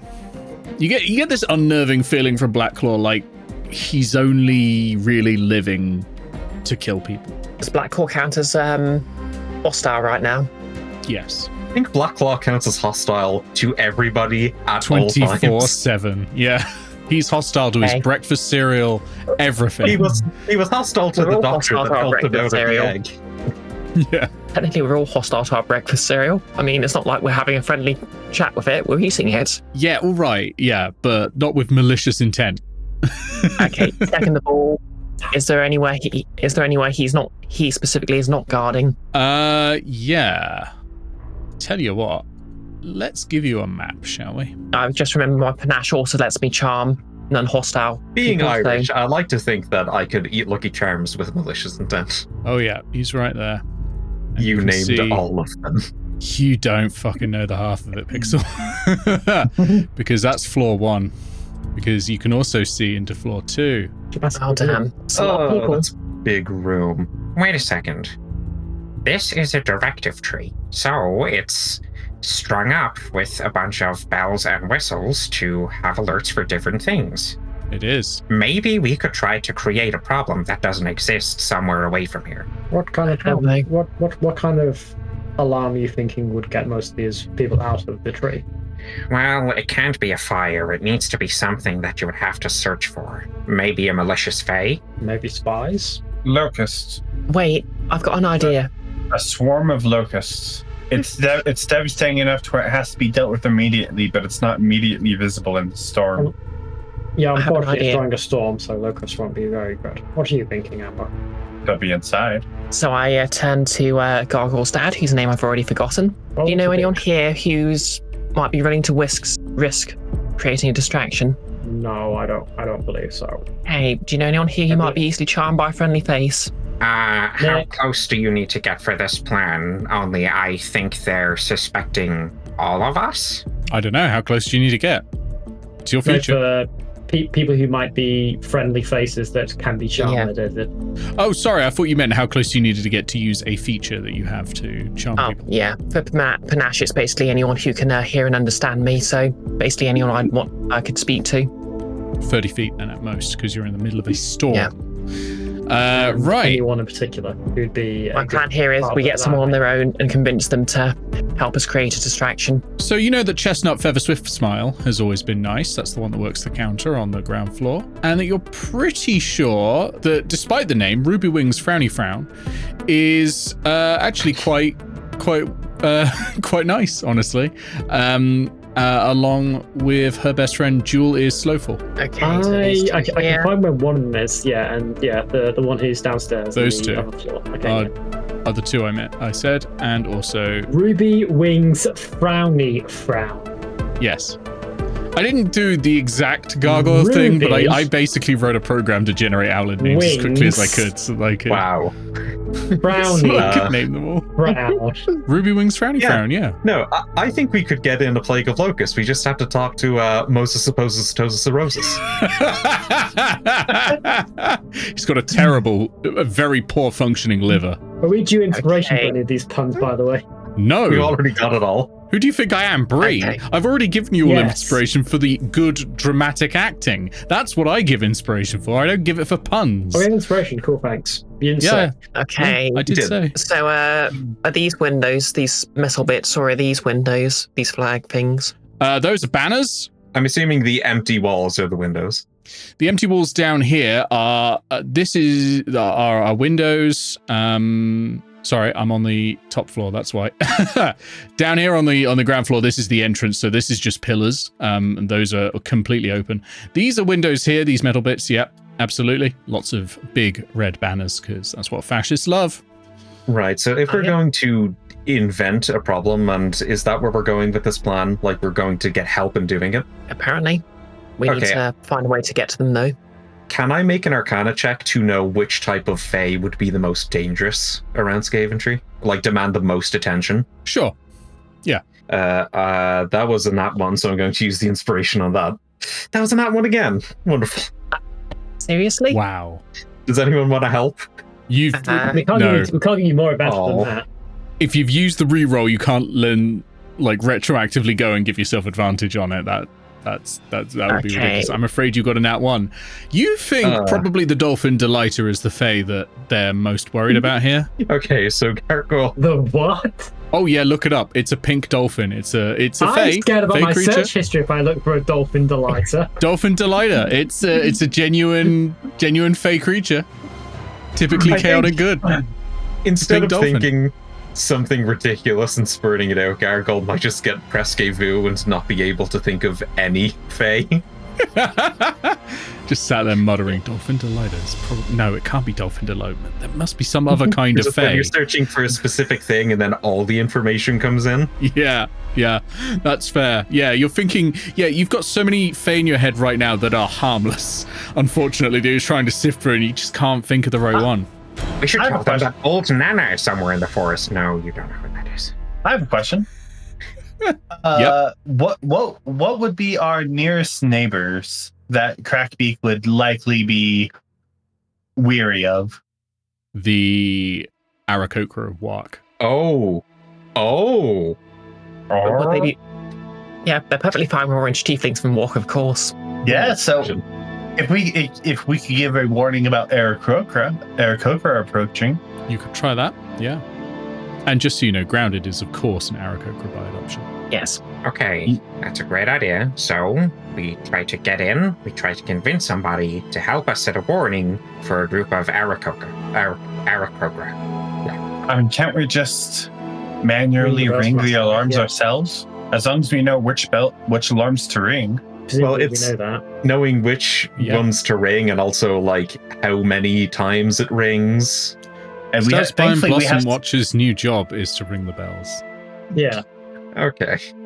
So I can get a few people to help me out ringing those manually outside rather than inside. And this is Directive Tree 1, so it rings out to all of them.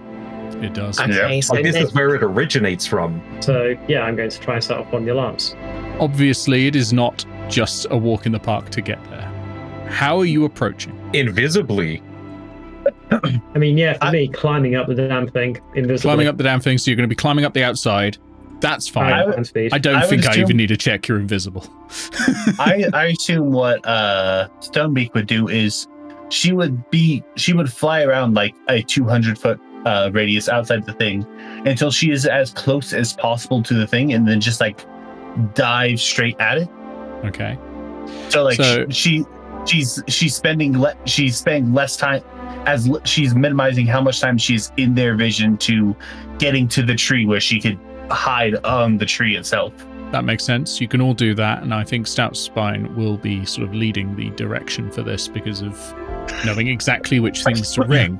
Now, the difficulty here is that the bell ringing, effectively console, but it's just a load of ropes, is normally inside. However, of course, these ropes lead to the outside.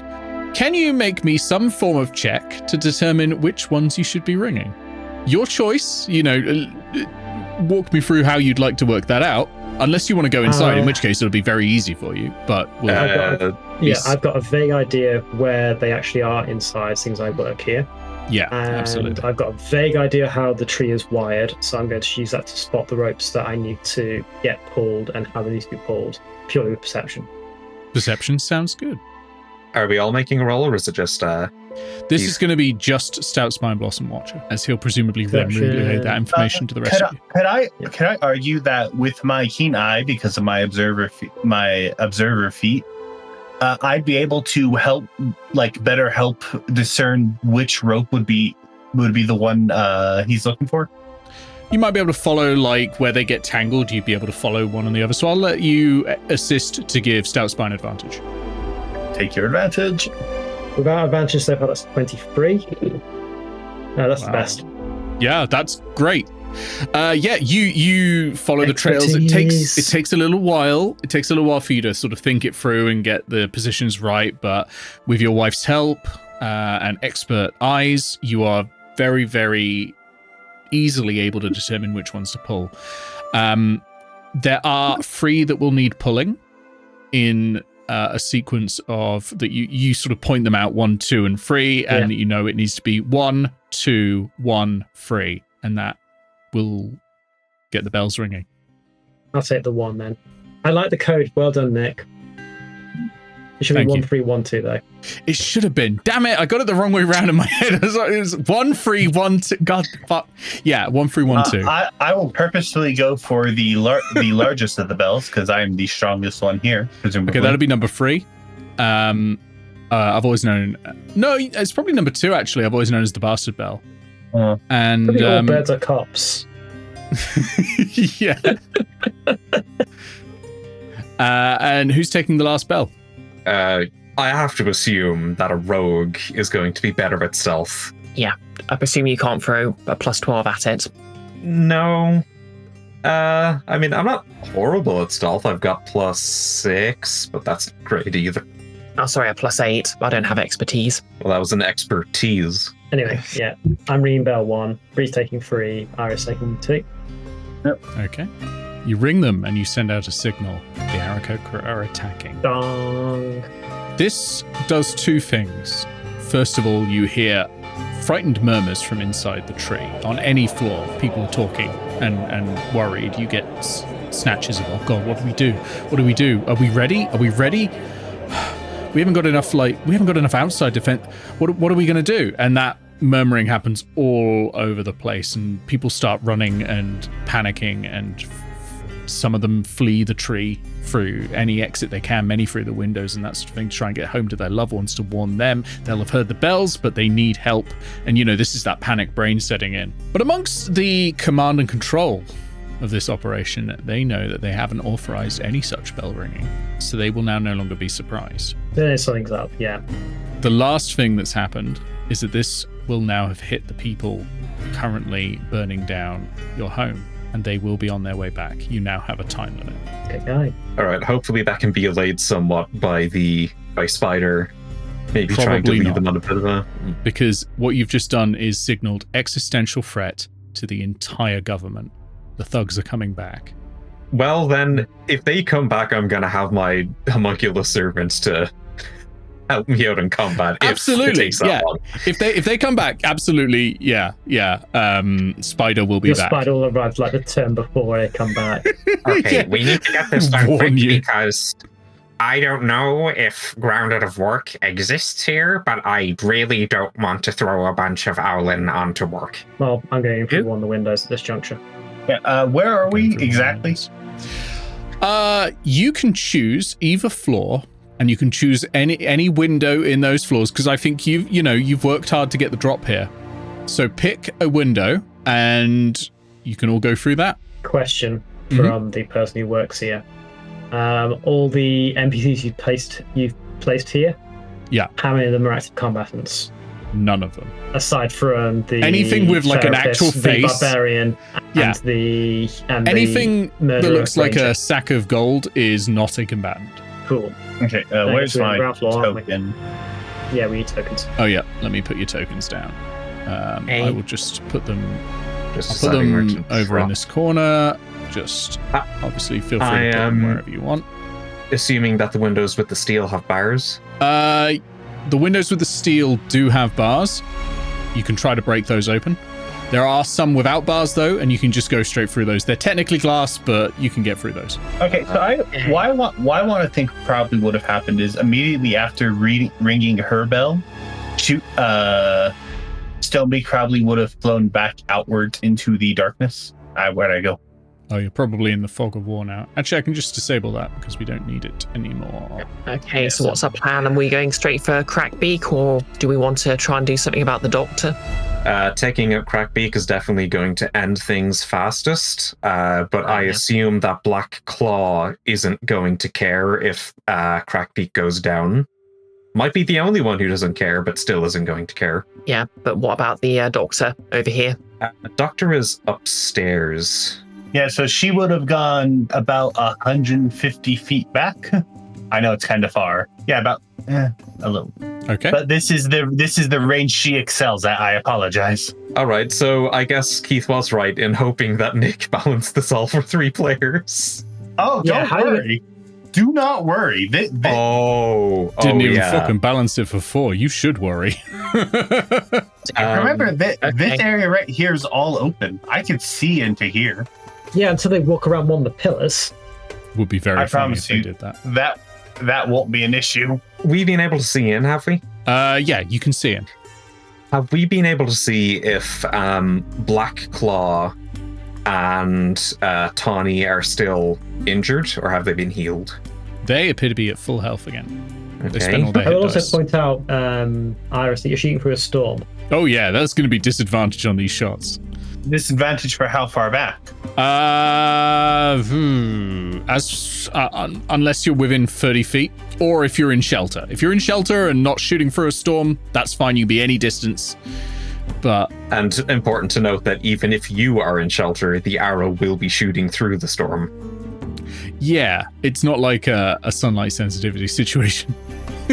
Also, it's going for those that cast spells, it's going to be difficult to concentrate on spells while you're in the stormy area. I feel like we're all kind of converging on taking a Black Claw first. I just put myself in a place. Yeah. Yeah, fine. I'll move in closer. Where do you want to coordinate us? It's your mission, Pixel. Yeah. Okay, we're probably going down to take a Black Claw anyway, and probably going to have the most health and be the most annoying to take down because of rage. Maybe we should get that done first. Right. Although Crackbeak, being a ranger, probably is going to be hitting us not insignificantly from the side. Although Crackbeak might not be great in no, rangers are pretty good in melee. Yeah. No point in trying to rush him. Shall we roll initiative from the points Yes, we are at the please. All right. moment? Let's roll initiative above 3 on my dice. A plus 8, do your duty. Hey, so we're all ganging up on Blacklaw first, is that right? I'd assume so. All right, since I have to be within 30 feet, despite playing a long range character. It's a storm. I'm playing a long range character as well. Same. I mean, You don't have to be if the you get ability- inside. Like, this is more than 30 feet. You have the ability to hit Crackbeak if you're inside. I mean, yeah, but think about it this way. Because I have the sharpshooter feat, I have a range of 350 feet I could work with. Yeah, Yep. and I also have +9 investigation, but I don't always get to use it. It's a storm, Yeah. I'm afraid. First attack's going to Black Claw. That is a total of 25 to hit. That hits. Roll damage. That is 12 damage first. Okay. And I take my second shot. Yep. You are, after all, a fighter. You miss 200% of the shots you don't take. I've accidentally put the wrong thing on your card. It says gladiator fighter. You are not a gladiator fighter. Do you want to let people know what subclass you are? Arcane Archer, just a 12 hit. A 12 does not hit, I'm afraid. Okay, cool. The arrow misses. It bounces off one of the pillars. It bounces off wall, another pillar. Does a 25 hit 25 hits. Crackbeak. Oh, Crackbeak. Oh, yeah, of course, it's going to be a Yeah. different person. Yes, a 25 does hit Crackbeak. Yeah, so your shot ricochets off a pillar and strikes Crackbeak. I'm going to say in the leg. Oh. Okay, first things first. Crackbeak is going to take 13 damage. And Okay. second of all, because I get to declare this after it hits. That was a seeking arrow. No, not a seeking arrow. Grasping arrow. There it is. When this arrow strikes its target, conjuration magic creates grasping poisonous brambles which wrap around the target. Creature hit by the arrow takes an extra 2d6 poison damage. First of all, 2d6 poison. Very nice. Okay. so that is 7 poison damage. Yep. Its speed is reduced by 10, and it takes 2d6 slashing damage the first time on each of its turns it moves more than 1 foot without teleporting. Okay. Any creature that can reach it can use its action to remove the brambles with a successful strength athletics check against the arcane shot DC, which is... So he could do this or someone else can do this.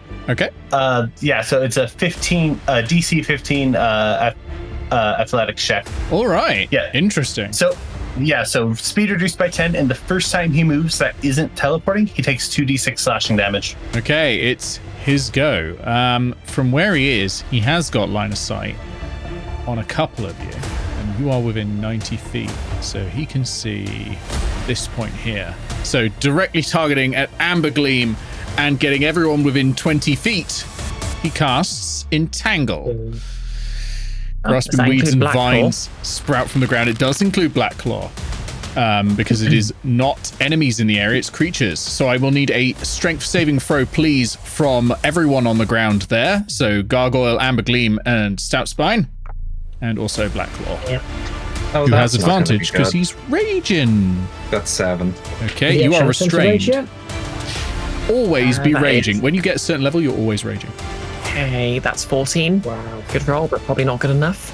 Let me check the DC. 14 is exactly what you wanted, actually. So you're not restrained, but that area is difficult terrain. I will draw a little guide on there for you. What did you get, Stout Spine? 6. Roll a 3. Ouch. That area is difficult terrain. So Stout Spine and Gargoyle, you are restrained. So you're stuck to the ground, and that means that, your speed is 0. Attack rolls against you have advantage, and your attack rolls have disadvantage. And you have disadvantage on dex saves. Crackbeak is then going to move behind here. So please roll your damage, Stonebeak. Total 6 slashing damage. 6 slashing damage. Excellent. Very good, very good, very good. Wasn't he restrained?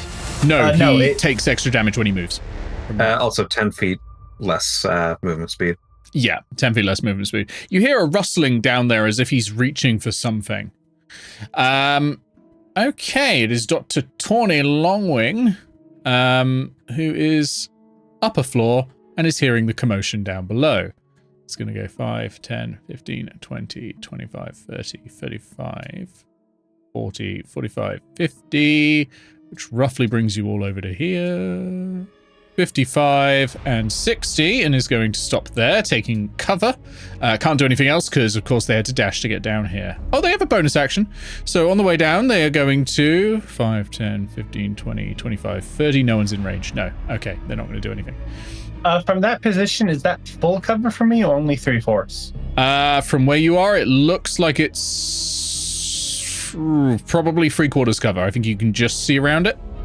Cool. No, I think that might be full cover, actually. But if you move, you might be able to get 3/4. Like if you were like here or something, to shoot straight through there. So that should be doable. We go to Black Claw Stump Smasher, who's surrounded by people. Is looking really angry at all of you. He goes,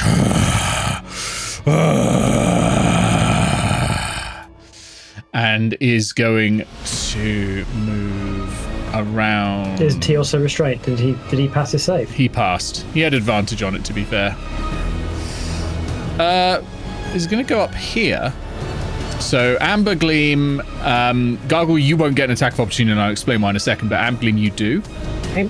Because as he's going this way, he's wild shaping into something that is Disadvantage. huge, so his size becomes that. Okay. And this time he is So a giant ape, and he's beating his chest and looking straight at you, Gargoyle, looming over you. Okay, question, am I shooting him before he wild shapes or after?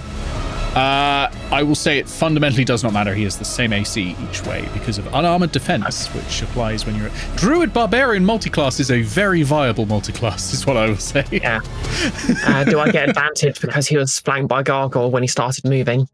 But you get disadvantage for being in the restrained section unless you pass your save. I wasn't restrained.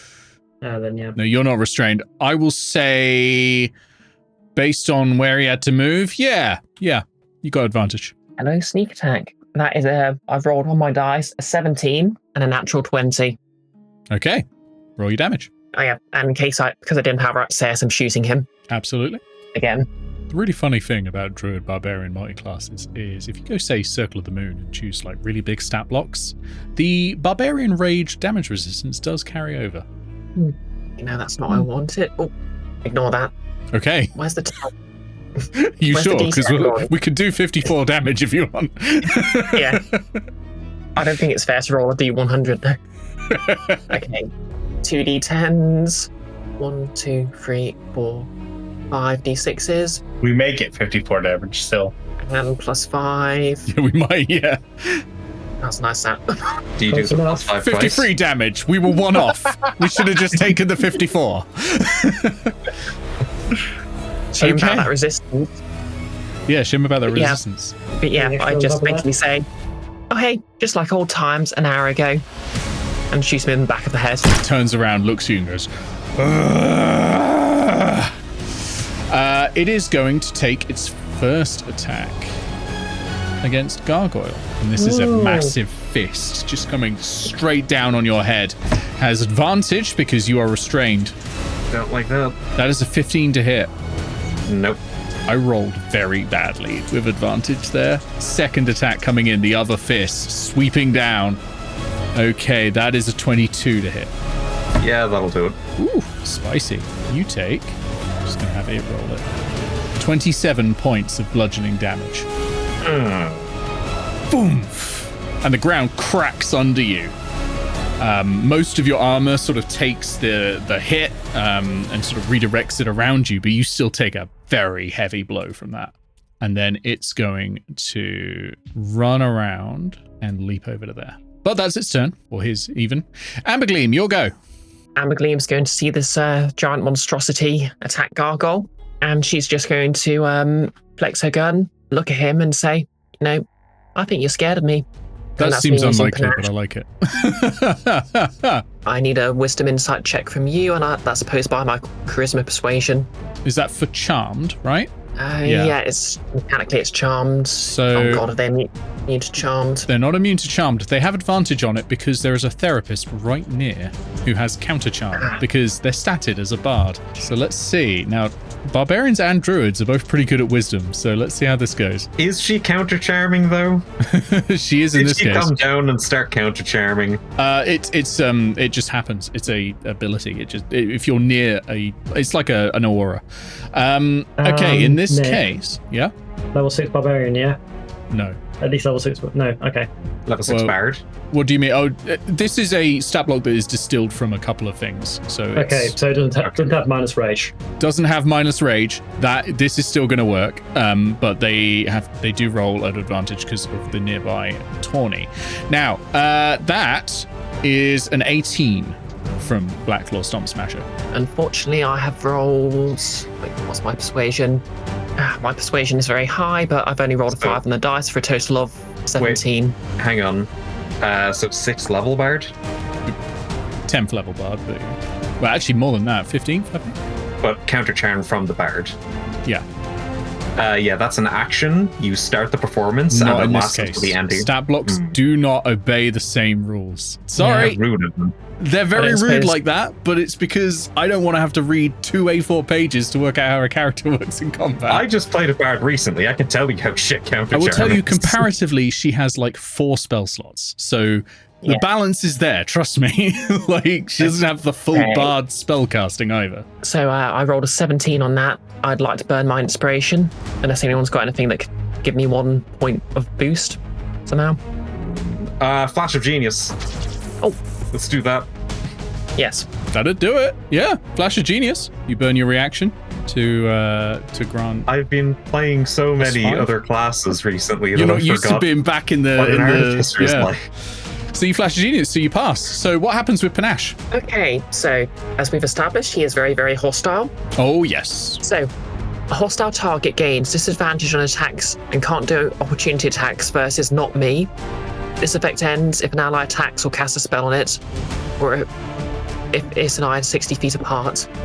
Okay. Very cool. Very cool. Remind me of that when it's, when it's important, because I may forget. There's a lot going on. But that's very cool. I like that. Anything else, Ambergly? Yes, I've just drawn aggro on the biggest enemy in the room. I'm not sticking around, so... You run That's off and give a 10. real, MCU line of, guys, I'm bringing the party to you. Okay, so I'm going to run around this. Can I hide here? Sure, you can bonus action hide. You're just about, not in a visible line of sight from anyone, so you can bonus action hide there. Okay, on the stealth roll, that is 22. 22's great. Yeah, you feel like you're pretty well hidden. We go to Stout Spine Blossom Watcher. So you are restrained, so you can use a DC 14 strength check to free yourself. That uses your action. Or you can just keep attacking if you want. I don't get to use my Dread Ambush feature at all this combat, do I?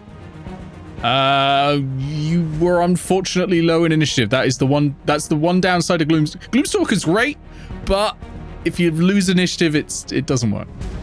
Also, in terms of attacking, if we attack Blacklaw now, then the charm is going to end, I presume. Basically, he has to attack me or get disadvantage from the rest of you for 1 minute. Amber has marked Blacklaw, basically. So, what DC is it to get out of the restraint? DC 14 raw strength check. Oh, I'm not hitting that. I mean, it's possible. 15 plus for entire action use. I'd rather attack. That's true. That's true. Therapist 3 times disadvantage. Yeah. I'm going to say that the therapist has got cover from you, both the pillar and the sharpshooter. Of course. Excellent. So you're shooting under Blacklaw's legs, under this giant ape's legs, and it just catches her in the side. I mean, if you hit, but you are rolling at disadvantage, of course, because you are restrained. All right, first attack. The worst out's 4, so that is going to be 13. That doesn't hit, I'm afraid. An attack. 4, 7, 16. That hits. Favorite enemy. Very nice. Oh shit! So hang on a sec. I need to roll a concentration check on Crackbeak because he took damage. Nah, he passed it. That the restraint. Oh yeah. He has to roll it every time he moves. Every time he moves, he's going to be making a concentration check, so you will likely be unrestrained pretty soon. I'm not going to lie. His constitution is not great. Need to do 11 points of piercing. 11 piercing, very good. Third attack, worst out was 10. 19. 19 hits. Maxing out for 9. Ooh, very good. Very good bit of damage there. Seeing as I am hidden from... I have cover from, as established, Tawny and Crackbeak. Bonus action hide. At least from those two. Not from the thing in front of me, bonus action hide from everyone else. Sure. Roll me a stealth check. So disadvantage on these checks? No, actually. Just dexterity saves. Ah, interesting. 24. 24 is great as well. Do remember those numbers for your stealth checks, because I'm sure people will be looking out for people. Right, Gargoyle, over to you. You're restrained. You've taken a big hit. Oh, right. Okay. Once a day, Misty Step, 5, 10, 15, 20, 25. Yep, unrestrained. 5, 10, 15, 20, 25. Yep. Hey there. You again. And let's Thunder Gauntlets. Because I don't get 2 attacks otherwise. I'll just roll them now. So that's a nat 1 on the first one. Okay, that one's not going to hit. That's a 20 on the second one. Nat 20? No, not nat 20, unfortunately. I mean, it hits, but... 1d8 plus 5, that's 11 damage. 11 damage. Okay. Good hit. Good hit. So you go just wham! Into the side of her head or something? How does it feel when I do this? Very good. We go to Stonebeak Flarefall. who Awesome, might awesome. need to readjust because, again, if Black Claw gets hit, then the charm goes. Yeah. Oh, okay. Cool. I'm going to need Black Claw to make a DC 15 Dex saving throw. Okay. Okay, let me just check. Right, advantage because of danger sense, because this is going to be something. I should add it's attacks or cast a spell as the wording. Cast a spell on. Wait, what does danger sense do? You get advantage on dex saves. All barbs get that. Okay. No, not Black Claw. I'm sorry. Crackbeak. Oh, okay. Crackbeak. Yeah, Just sorry. the fact I can't see them? Yeah, don't worry. Don't worry about that. Okay. DC Sure. 15. DC 15, let's give it a go. I'm very intrigued. They don't get advantage on this, so let's go. You forgot about the mundane item, the homing arrows of... 25, I'm afraid. Okay, no, that's fine. Because I fired a seeking arrow. As long as I have seen the target within the last 2 minutes, I can force them. It homes in on them. On a successful save, they only take half the damage of the arrow. So in this case, it'd be 2d6 plus an additional 1d6 of force damage, halved. Okay, that's pretty cool. So 16 damage halved. 3 of that is force. Nice. Good hit. So first things first, concentration check, please. Yep, concentration check. 14, I'm afraid. Still up. But yeah, you curve this massive arrow around the pillar and strike Crackbeak. Arcane archers are weird and I love them. Like, they're considered a non-fun class and I do not understand why. Like, look at all this nonsense. I think that the unfun part about it is that they get 2 of their arcane arrows total. It's not tied to proficiency or intelligence like you think it would be. That's probably it. It's probably a bit low. It suffers the monk issue in low levels. Anything else? Also, arcane archers do not get a 10th level ability at all. That's worse. Anything else before we go to Crackbeak Snow Crash? Oh yes, because I do have another attack I can make. I'm going to reposition so I can get at least 3/4 light on the therapist. Absolutely. And I'm going to fire because I have the sharpshooter feat. They get no bonuses to. Yep. You and Stout Spine clearly learned at the same school when it came to shooting. You sort of get it under the leg, ricochet off, and into Tawny's wing or something. And I will be taking the -5 penalty for this shot. Okay, -5 penalty plus 10 of damage. Here we go. So Nick, how does that -5 work on a nat 20? How does that work out? You hit your crit. That's it. It doesn't. There's nothing else. So you'll add 10 damage plus double dice. Yeah, I was just wondering. I was wondering, like, does that take away the crit or? Nope. You're all good. Does it add 10 or does it add 20? It adds 10. You only double dice on crits. So also, that is... I do an extra 4 damage to us. Sorry, I forgot to add my Dread Ambusher extra damage. Sure, I'll add 4 extra damage. That was to 20, yeah? Yeah, and the therapist takes a good 30 piercing damage total. That's great. That's really, really good. A really strong hit. It goes and straight into the breast. As in bird breast, not... Well, I guess that's the same thing. But right in the tit. Just it's an owl, Nick, not a tit.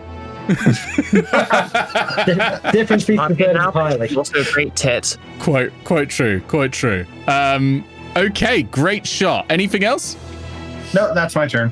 Okay, Crackbeak Snow Crash is going to come around again. Going to take 2d6 damage and another concentration check. Yeah, let me roll that. Let me check the stats. That might be a failure.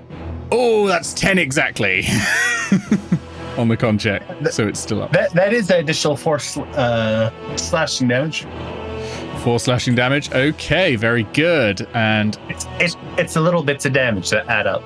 Crackbeak, Gargoyle, you see this first. The rest of you are kind of dealing with the Hulk that's near the front, but Gargoyle, you see that Crackbeak Snow Crash is a fucking hypocrite. Because what he is using in his hands is a gun. Hypocritical fascists. I My know. word. I know. They're always so... They have such great integrity otherwise. How could this have happened?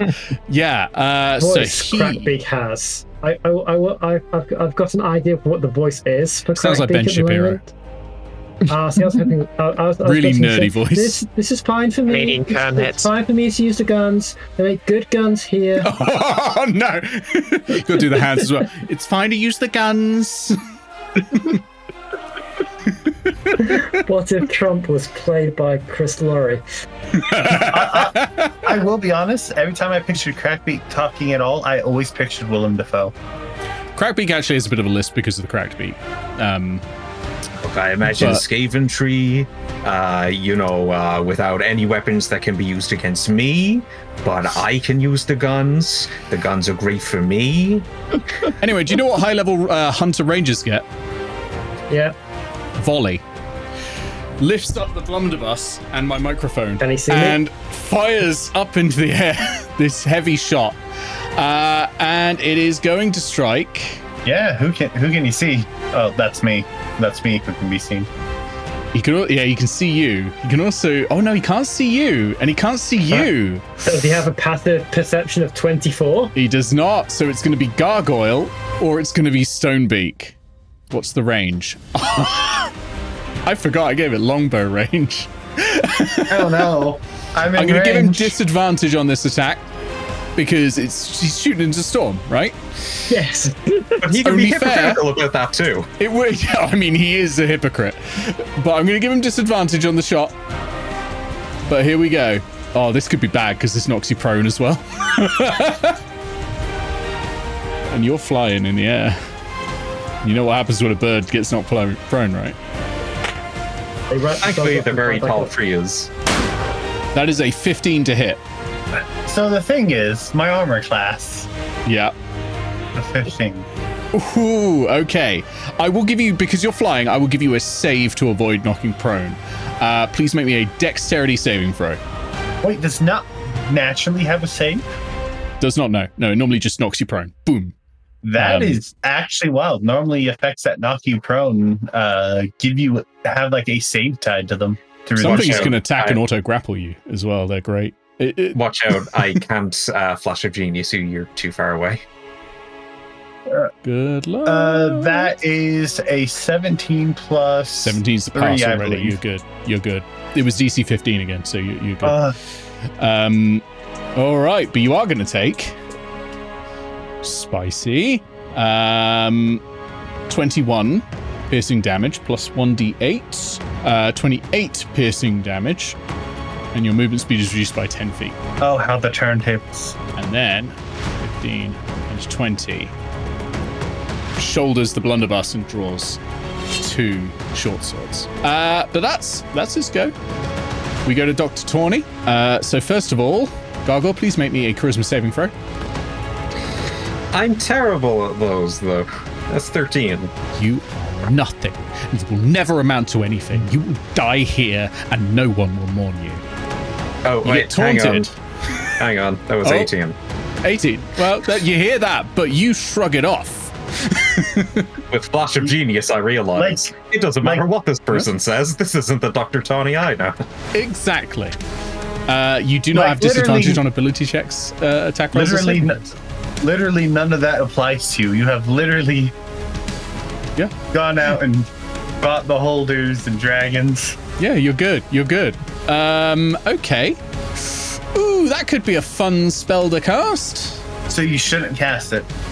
Is it one target? It is one target. That's the best time to do it. All right. Gargoyle, are you immune to being frightened? No. Okay, just thought I'd check. Can you... Oh, I shouldn't have cast this on you. Too late. She would do it because she doubts your abilities, but it's an intelligence saving throw. Which is like your thing. Don't say that. She You don't doubts have your to abilities. Say that. You have When already... it says that is that I roll a natural 2 and it becomes an 11. You have already Flash of Genius as well, so you can't do it again. Yeah. What did I Okay. say? You lose the ability to distinguish friend from foe regarding all creatures you can see as enemies until the spell ends. Hey, Gargoyle, what's your passive perception? My passive perception is 15. You got the distinct feeling there's something sneaking around here, but you can't see it. Each time you take damage, you can repeat the saving throw. You do not get a save at the end of your turn. Whenever you choose another creature as a target, you must choose the target at random from among the people that you can hit, basically. Don't like that. If an Don't enemy use ranged provokes an attack. opportunity attack from you, you must make that attack. And that includes everyone. So if an ally moves away from you, you've got to attack them. Enemies Abound is a great spell. That's their go. They're pretty happy with that.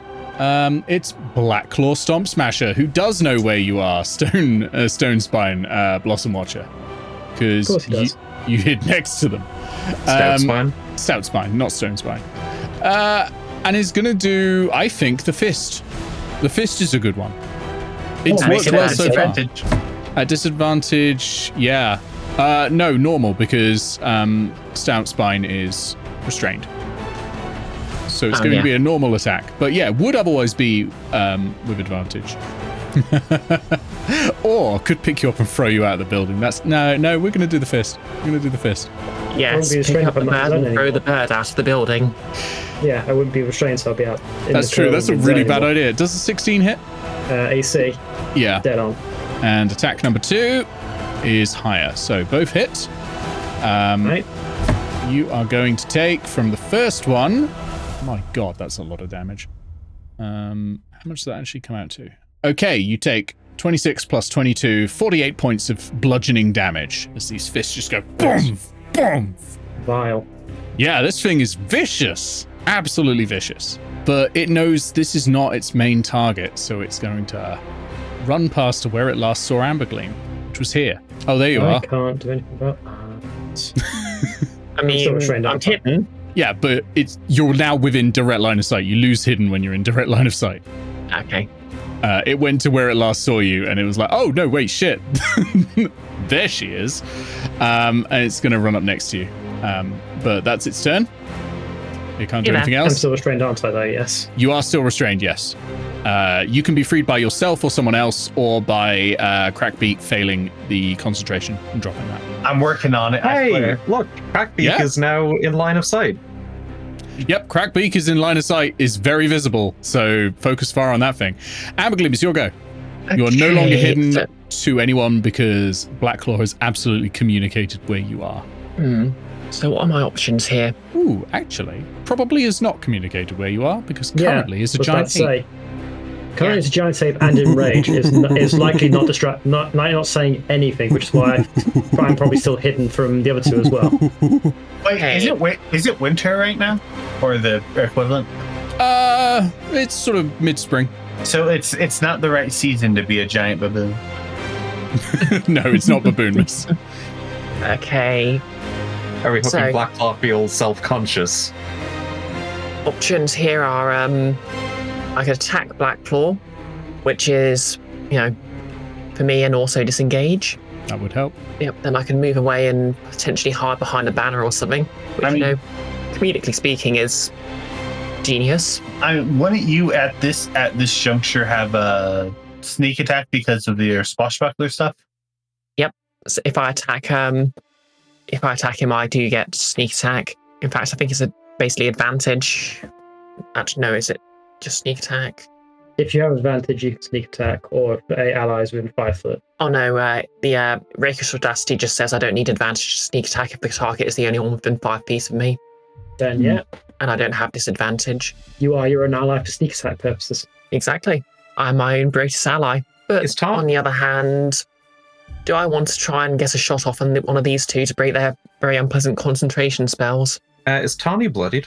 No. Damn. Wait, is Enemies Abound a concentration spell? Yes. Given the damage Blackclaw is doing, I think that may be a priority target. Yep, Amber, as soon as Blackclaw rounds the corner, Amber's going to look up at him.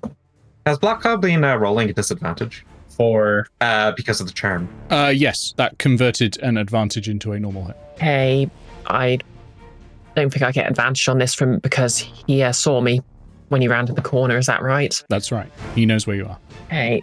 This is just going to be a straight roll then. You'll still get sneak Lies, attack.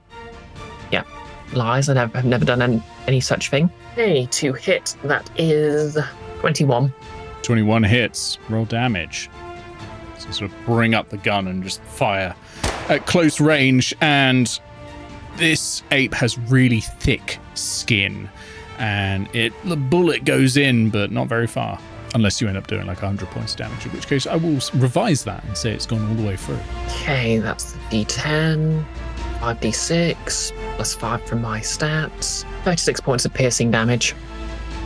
Okay. By the way, this is a magic weapon. Does that make a difference? No. Barbarians do not care. Any barb don't care. Mm-hmm. Okay. Good hit. And it gets in there. There's a bit of blood that comes out of the chest, but not much. Not much. This thing is hardy and tough. Okay, so Beats that's his chest, getting blood on its own fist, and looks like it's about ready to punch you with its own blood. 25, 30, and can I hide behind this banner? No. It's way too close to the wall. You can't hide behind the banner, I'm afraid. That's no You don't have fun. much cover to hide behind here for a party full of rogues and rangers. Upstairs is full of it, but you chose your battleground. There's no, the baddies weren't up there. Yeah, I know. You could lure them up. Like, you can do whatever you want. What are my options? Wait just a second. Is this a window? Yeah. It's actually an open archway. You're in the entrance still. Okay. In that case, 15, 20, 25, outside. I'm going to hide because I'm pretty sure apes can't fly. Sure. They absolutely climb can. speed, but what does that have to do with trees? Yeah. Everyone canonically knows that apes can't fly because they see baboons every year. I mean, it has just seen which direction you went. It is absolutely going to run out that way. But Famously immobile around trees, apes. Yeah. Famous. Yeah, This is great. Honestly, I really wanted the giant ape climbing up a large structure, grappling a female character. I really wanted that to happen, and now it's happening. So yeah, I'm with it. Yes. Okay. We're King to be fair, Konging. there's a storm. Yeah, there's a storm I can hide in. Yeah, there's a So, flying character outside, just like shooting at King Kong. It's perfect. It's perfect. So it's Beauty that killed the beast, and Beauty is in the eye of the beholder. We need to go find Varixis. Stout Spine, it is over to you. Wait, Okay. just that is a natural 20 on my stealth check for a 28. Nice. Okay. Bonus You action steady vanish aim. into the night and leave fleshy gargoyle in the front of two enemies. Yeah. Bonus action steady aim. Okay. First one on crackbeak. This negates the advantage. This negates the disadvantage from being restrained still. Okay. Bonus rolling straight. 24. 24 hits. Sneak attack. Oh yeah, because you got an ally next to it. Smart. Really bad. 8. Rolled real bad. 8 No, damage. sorry, 9. 9 damage. 9 damage, including your modifier and Yeah. sneak attack. I rolled a 1 on the dice, a 2, and then a 4 plus 1. Oh, sorry, an extra 4 on that top of that. Sorry, 13. 13. Okay. Forgot I had my dex modifier for these as well. Fair enough. Should actually note that down on my sheet. Yeah, that's my first attack. Roll for concentration. Oh yeah, 14. I'm afraid. Second attack on Tawny. Stop rolling good. Stop it. I mean, I will stop rolling good pretty soon. We all know how I 20 roll. total. 20 hits. Roll damage. I mean, Nick always rolls evil, I think you'll find. And this damage is for Tawny. Yep. Who will also have to do a concentration check. 16 points of damage. 16's good. And I was using favored foe. Oh. I should roll 20 is now concentration check after I got smacked in the head. I should roll concentration. Oh yeah, please roll it now. How much what's DC for the 40 something damage I took? If you took, let's say, 40 damage, then the DC is 20. That's which save? Concentration. Constitution, sorry. Constitution. Yeah, I've I never, said the wrong I've never word. had to make a I've never had to make a concentration check in this entire game. It's Constitution. Fail. Tawny's just Sorry, that's passed a fail. concentration. Yeah, so not add 4. So We'll not keep it 4 on for damage now. after that, and- It's 4 points of damage on. Let's face it, monster stat blocks yeah. at 10 have quite a lot. It's anything else? And that's both my attacks. I can't move. I'll use my bonus action. Okay, over to Gargoyle. All right. How do I determine who I'm attacking? I will determine it for you by rolling a die. but it depends on yeah, what attack you're doing. Did I break concentration then? No, Oh, I didn't break your concentration. I rolled a 14. Annoying. Yeah, it's any creature within the range of your attack. You can't see me, so Cool, choose any of the three. Yeah, and Blackclaw is out of range for what I was going to do about that anyway. All right, I don't like myself leaving myself in between two enemies still, but I'll go Thunder Gauntlets. Okay, you will be targeting Crackbeak. Okay, that is a 22 to hit. 22 to hit, yeah, that hits. And I've just realized Crackbeak has fucking multi-attack defense. Must remember that in the future. All right, that's 9 damage and a concentration check. Okay, let's see. I rolled 13 minimum, so yeah. Still up. Okay, second attack. Who am I targeting? You are targeting Crackbeak again. Okay, that's 19 to hit. That misses. Multi-attack defense kicks in, giving him a +4 to AC. Okay, Nick, would you say that I have a limited well of stamina that I can draw on to protect myself from harm? I don't know, do you? I don't know, do I have second wind still?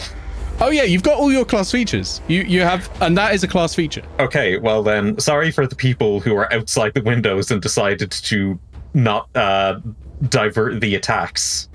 But I am going to use my second wind feature to give myself 1d10 plus my level healing. And I choose up to 3 creatures I can see within 60 feet. 5, 10, 15, 20, 25, 30, 35, 40, 45, 50, 55, 60. Oh, Amber Gleam is just in range. And you also get hit points equal to my level, so that's 10. You get 10 hit points, and I get 10 plus 1d10, which is 20. Amber Gleam's unhurt. Yeah. Plus, I'm also hidden in the storm with a. Unless you've got a passive perception of 28, you probably can't see me. Doesn't matter. I mean, You have to be able to hear Okay. Gargoyle. Gargoyle is issuing like a rallying cry, basically. So I get 10 then, do I? Yeah, you get 10. And then And it that sounds is so going, nerdy, I'm sure. Not as loud anymore. is going to Excelsior. be my turn. Great. Okay, we go to Stonebeak Featherfall. Excellent. Okay, this is this For the concentration bullshit stuff's- rules. this concentration stuff's getting annoying. So Crackbeak, take this arrow. hold this for me. 17 hit. 17 will hit. That is 9 damage. On the 9 first arrow. damage. Nice. And I will obviously... Oh, Crackbeak is now bloodied. And I will roll... Oh, still passing on the concentration checks. Okay. Then in that case, second arrow goes out to Tawny. Okay, second arrow goes to Tawny. This one I'm going to sharpshooter. Okay, 16 to hit. 16 hits. Yeah, you're just like firing these like ballista bolts in from outside. No one can see you in the dark, or barely anyway. Like Blackclaw can see you, but that's about it. It's just coming in and 22. just smashing up the building. 22. Damage. That's a lot of damage. Sharpshooter. That's what Yeah, it's great. She's gonna take a concentration check. Oh, just passes. Cool. Action surge. Why Action are we surge? fighting against the most focused Owlin in the entire world?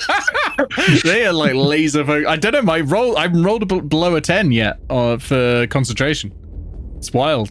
This is against Crackbeak. Okay, 24 to hit. 24 hits, even with the multi-attack defense. 24 hits. That's another 10 damage to Crackbeak. Another 10 damage. Okay, and that's going to be another concentration check. Hey, Crackbeak it's is bloodied, down. right? Entangle is gone. You whack Finally. him side of the head, and he Just in time loses for me to get- concentration. Yeah, just in time for me to get absolutely destroyed by this thing. You're unrestrained now. We now finally get to see what an unrestrained Stout Spine Blossom Watcher can do. Well, I still have Be- one more of these shots to make. Be so murdered on the Tawny. floor. No, you only get one more shot with. No, Action Surge. No, sorry, I was confusing Action Action Surge Surge and is a- Haste. You're good. You're good. Yeah, Action surge is a full action I get. absolutely. Yeah, you can do anything. Absolutely. 18. 18 against Tawny hits. Tawny does not have multi-attack defense. Oh, That is that's only great. a Hunter Ranger feature. That's 13 damage. 13 damage. Very good. As I rain ballista bolts inside the building. Just like, with perfect precision. Yeah. It's like it's going around other people and then smacking into people. Sharpshoot is very fun because cover doesn't matter as long as it's not full cover. Yeah. So we go to Crackbeak Snow Crash. Oh, Tawny gets another concentration check. Oh, yep. Let me go for that. Oh, natural one. There we go. Okay, enemies abound is down. The concentration destroyer has entered or is not entering the building and will be staying outside for as long as possible. I will keep lobbing these arrows so long as I have arrows. Yeah, absolutely. We do not track mundane ammunition here at Guild of Icons. I've been tracking. Let me see if Entangle recharges. Nick specifically told me to stop tracking ammo after a certain point, I think. Yeah, we're slowing things down. Right, Crackbeak is going to slash at you, Gargoyle, with the short swords. So first attack is a... Oh, no, that's the amount of damage. Good. Okay, is a unnatural 20 to hit. I thought that modifier seemed very high. Yeah, that will hit. Let me get the calculator. Okay. 59 minus, give me the damage. Hang on, I'm going to do the second attack as well. Okay, that's much lower. That's a... Oh, no, it's the other way around. It's not a 6, it's a 9. So that's a 16 to hit. That's not going to hit. That's not going to hit. Okay, so you take 11 points of slashing damage. And can I get a Constitution saving throw, please? Constitution saving throw. Let's see. I make those with 6, but that's a 9. Is that a 9? Yep. That's going to fail, I'm afraid. You start bleeding. This cut opens up a wound in you. You will take 10 damage at the start of each of your turns. Okay, cool. Is that just a thing forever? You can repeat the save at the end of each of your turns. I was going to make it a dice roll for the amount of damage, but 10 just seemed easy. 10 was the average of what it was going to be before, anyway. Go on, Crackbeak, move. No. He doesn't need to. He's got his quarry right there. Oh, yeah, plus 1d8. Hang on. Plus 8 points of slashing damage. Yeah. Yeah. Remember, it's any movement as long as it's not teleport. So presumably force movement would work as well. What's that affecting him there, Nick? It would not count. What do you mean the extra 1d8? Yeah. It is an equivalent of... It's something that hunters get. It's sort of like a jacked up version of Favored Foe. It is Colossus Slayer. Yeah. It doesn't count as a poison or a disease then? No. That's its go. We go to Dr. Tawny. Dr. Tawny is also focusing on Gargoyle. Gargoyle, make me a charisma saving throw again, please. I hate doing this. Yeah. That's a 19. It's a 19. You pass. You get once again. She looks at you and goes, you know, no one ever really did think you would succeed. Even your parents have only really been pretending. Yeah. A beholder thought I wouldn't succeed as well. After all, why do you They're think not an they issue hired me anymore. to fix you if you weren't broken? And she is then going to use... Yeah, I don't think now's the time for confusion. As much as fun as that would be. Oh, that would be fun though. Yeah, let's do it. Let's do it. It's the big guns after all. Yeah, so it would be better if there were more of you bunched up because it's each creature within a 10-foot range. But can you make me a wisdom saving throw, please, Gargoyle? Can I make you a wisdom saving throw?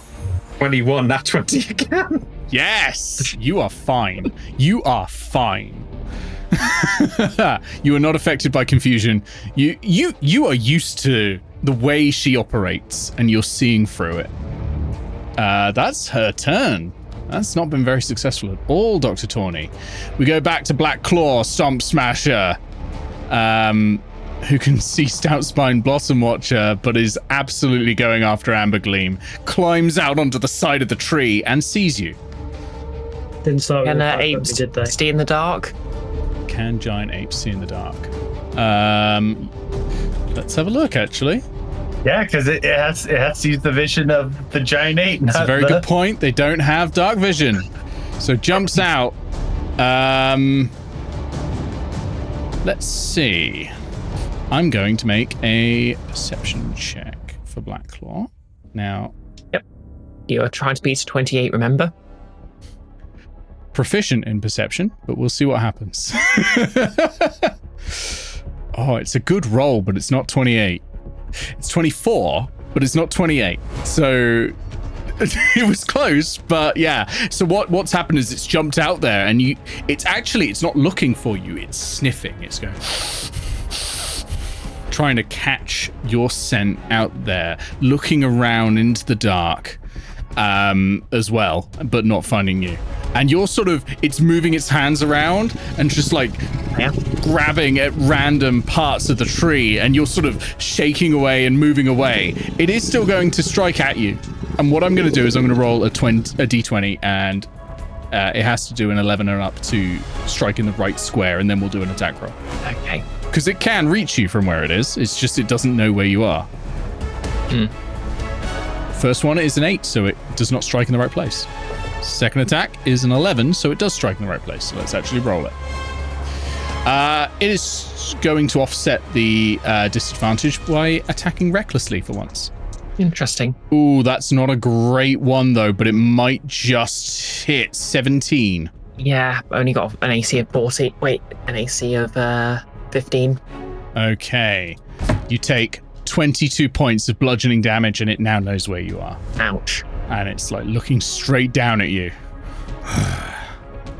I think panache is not a concentration thing, so you're all good on that, right? Yeah, it's basically just it's charm for the next minute unless someone interferes. Yep. Okay. That's its go, and yeah, you can respond. You're out there in the storm with this giant ape on the side of a tree. The wind is howling, the lightning is cracking. What do? You also get the feeling that while you're doing this, Rough Luff Bloombouncer is in desperate danger. Wonder if there's any way I can just knock him straight off the building. You can try, but I will say this is a huge creature. It's got a pretty good strength score. Yeah, but you can definitely try. Yeah, I'm not physically not very strong. It's heavy, but it's also strong. You also have previously seen it wild shape rapidly into a flying creature. It is still secretly an owlin, except not secretly. It's secretly and also like a has secret turned fleet. into a dinosaur that can fly. Yes. Although, to be fair, that would use up one of its uses of wild shapes, and I'd imagine Amber Gleam is familiar with druids, given where she lives. That's true. That's limited. But yeah. I don't think the real fight's here right now. Amber Gleam is going to use Misty Step. Yep, there, looks good. And question, do I have a clear line of sight to these two? Yeah, that staircase is quite low at that point. You've got a clear line of sight, I think. I presume I guess advantage. Not advantage. I guess sneak attack from a gargoyle being there.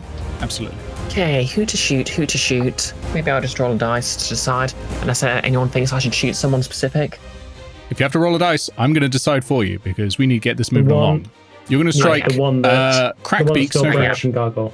I mean, I'll you be can honest, I didn't. go for the boss. Yeah, I'll say that. That was the plan at the start. That's probably what you'll instinctively fall back on. Yeah, that's a good point. So Amber Gleam raises her pistol. Well, has the one responsible for burning her house down in her sights. I mean, presumably he also killed her family and all that. Yeah, absolutely. This is personal. I cherish that notebook, and that is a total of 17 to hit. 17 hits. Alrighty, waste of time here. 23 points of damage. Okay, very nice. Very nice. Crackbeak Snowcrash, you have messed up. Crackbeak Snowcrash, let me put it that way. That amount of damage is huge for someone who's not like a barbarian. That's a huge amount of damage. Crackbeak Snowcrash lands against the wall backwards, and there's blood seeping from his chest. He's not dead, but he's not far from the grave. Okay. Stout Spine Blossom Watcher. Okay. Oh wait, I still need to get that done now. I'm trying to speed things up. Stout Spine Blossom Watcher. Yeah, famed foe on Crackbeak. 30. Absolutely. Rolling to hit. Yep, you're no longer restrained, so normal shot. I'm hidden from him, aren't I? Yes, you are. Advantage. I dropped a d6 on d20 on the floor, so I have to roll on with the dice roller. That hits. 19 plus 29 to hit. So I've been forgetting I get +2 on archery style. That hits, yep. I can't see what that is total. There it is, 11 total apparently. So it's 5, 16 total. 16 total. Sneak attack. Very good hit. Second. Am I still hidden? You're not hidden anymore. Attacking removes hide. Yes. So second attack. Second attack. That's inspiration. That's better. Flash of genius. 27. 27 hits. Yeah, gets past that multi-attack defense. 8. 8 points of damage. Crackbeak hits the wall, blood seeping from his chest, and he sinks down to his knees and he just goes, "Yeah, all I wanted to do was make Skaventree great again." And he Got him, dies. son. Don't worry. Just shut him up for us permanently. Oh, Gargoyle. all right. Well, only one target left, at least in here. Of course, that's Thunder Gauntlets. It's a classic. It's been Why mess working. with what's working? Yeah, absolutely. That's a 24 to hit. 24 hits, absolutely roll damage. And I'll roll the second one. That's a 24 to hit. Great. Demolish this therapist. I'm getting a lot of double rolls. Totally normal things to say. Because it's therapy, it helps. 6 thunder damage. thunder damage, okay. And 8 thunder damage. Okay, so that's 14 thunder damage. That seems low. Is that without your intelligence modifier? It's with my intelligence modifier. I rolled a 1 and a 3. Fair enough. And it's a 1d8. And then I am going to use Defensive Field to give myself 10 temporary hit points. Okay. And I took off the 10 from the bleeding, but want me to make the save for the... Yeah, make the save. Okay, it's Constitution. Yeah. Nice. Yes, I'm not too bad at that. That's 24. Passes, you're no longer bleeding. Wasn't that deep a cut, it seems. You've had worse, for sure. Yeah, that's my turn. Okay. Stonebeak Flarefall. I have all these funny arrows. You have a small target on the inside and a very big target on the outside. Your call. Are you just Hawkeye? Yeah, that's literally what this subclass is. It's that green arrow, Yeah. that sort of thing. If you have anything that could knock a giant tape off the building, now's the time to use it. Nope, but I do have arrows, so I'm going to shoot the giant tape. Yeah, A use- net would be ideal, wouldn't it? Just use the one with the giant boxing glove at the end. 13 to hit the giant ape. 13 will not hit, I'm afraid. Cool, bonus action. Nat 20 on that therapist. So it goes donk, thump, through the building and strikes the therapist straight in the face. Yeah, instead it roll turns damage. out you've used Green Arrow's arrow that resets the universe. Absolutely. That's one way to get out of the bill. That's 23 damage. 23 damage. Okay. Dr. Tawny is knocked backwards into the pillar and lands dead. Arrow straight through her. Great hit. It is Take a just the beast remaining. Oh, the That's crit, probably going to come up in therapy. Damn it. the crit giveth, the crit taketh away. That's that one. That one, that misses, I'm afraid. It's Black Claw Stomp Smashers go. This guy. Is this your exact position, by the way? Roughly, yeah. Sweet. Yes, it is. Runs this way and leaps at you. Whomp. It is going to try and grapple you, and then it is going to... Did it important? Did it at any point to get within 5 feet of me? No, it didn't. Ah, Okay. Yes, What's you- Its the- path this- was there. What? that looked like it went past That me. would have qualified. What am I rolling? Dex. Its path was there. So acrobatics or athletics, whichever's higher for you. Athletics is technically just barely higher because of the gloves. Okay. And I'm you're proficient in contesting both, so- against a 26. At disadvantage. Yes. It has plus 11. I rolled pretty high, but it has plus 11. 26, you said? Yeah. Okay, I'm going to use my inspiration there. Okay. Okay, this may be better. 27. 27. Okay. Yeah, that's it that's a 19 for a total of 27. It launches out at you and tries to grab onto you in the middle of the air, but it can't. You dive just straight out of the way and push it to the side. It is going to make an attack as it goes past. Hilariously, if I failed that, I had another reroll because I have Indomitable. At disadvantage. Whatever Crackbeak and Tawny have been using for their concentration rolls, we're suddenly getting for all of our rolls. At disadvantage, that is going to be a 14 to hit. 14 does not hit. Misses you on the way past into the storm, and you just hear this as it falls into the mist. Falls dramatically into the darkness and vanishes. That's its turn. Ambergleam, what are you doing? Okay, I don't suppose I have any chance of getting a shot off on Blacklaw. You can run to the edge and try and take a shot. I would say it'll be a disadvantage because of that storm. Does Blacklaw run to live another day? Yeah. So that's going to be a bonus action dash along with my movement speed, and I'm going to take a pot shot. You notice the Blacklaw now looks like a Quetzalcoatlus. Yeah, that tracks. Okay, at disadvantage. Oh, that cost me a pretty decent roll, but that's an 18. 18 hits, yeah. Do I still get sneak attack damage because Stonebeak's nearby, or? Okay. Not nearby at this point. Probably about 30 feet away, maybe even 40. Okay, that's just going to be a d10 plus 5 then. 14 points of piercing damage. Okay. Nice. We go to Stout Spine Blossom Watcher. Oh dear.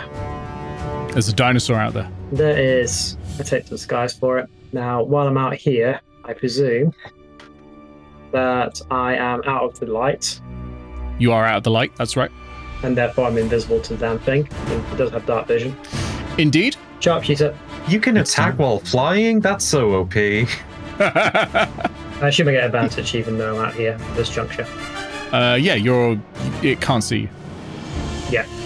Like, even with, like, inclement weather and all the rest of it. So That will come out as hit. flat. Sorry. That will come out as a flat roll because of the inclement weather. Right. 26 to hit. 26 hits, though. Yeah. Favorite on it as well. The Guild of Icons has never had a party member that could fly and attack at the same time. I'm sorry, that's a lie. Grounded could always attack from the back of her flying carpet. Yeah. 24 piercing.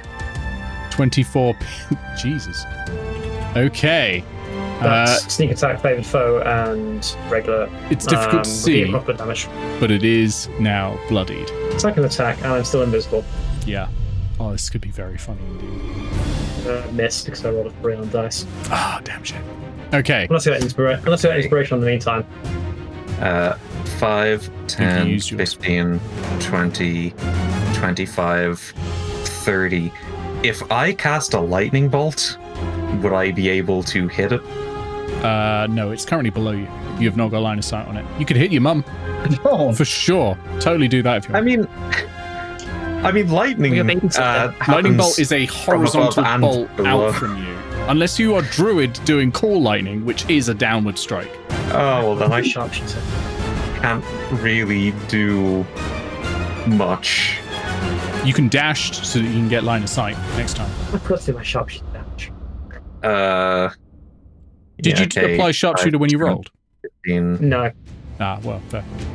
20, and then I'll be here. Okay. Stonebeak, you're out there with a dinosaur. that ain't. Am I within 5 feet or is it a lower elevation?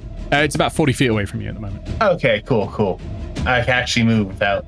Yeah, you can move fine. That's no problem. 5, 10, 15, 20, 25-ish. And then, well, what else am I to do? I'm a fighter. Oh, yeah. Do the fighting. 15 hit? 15 is exactly what you need.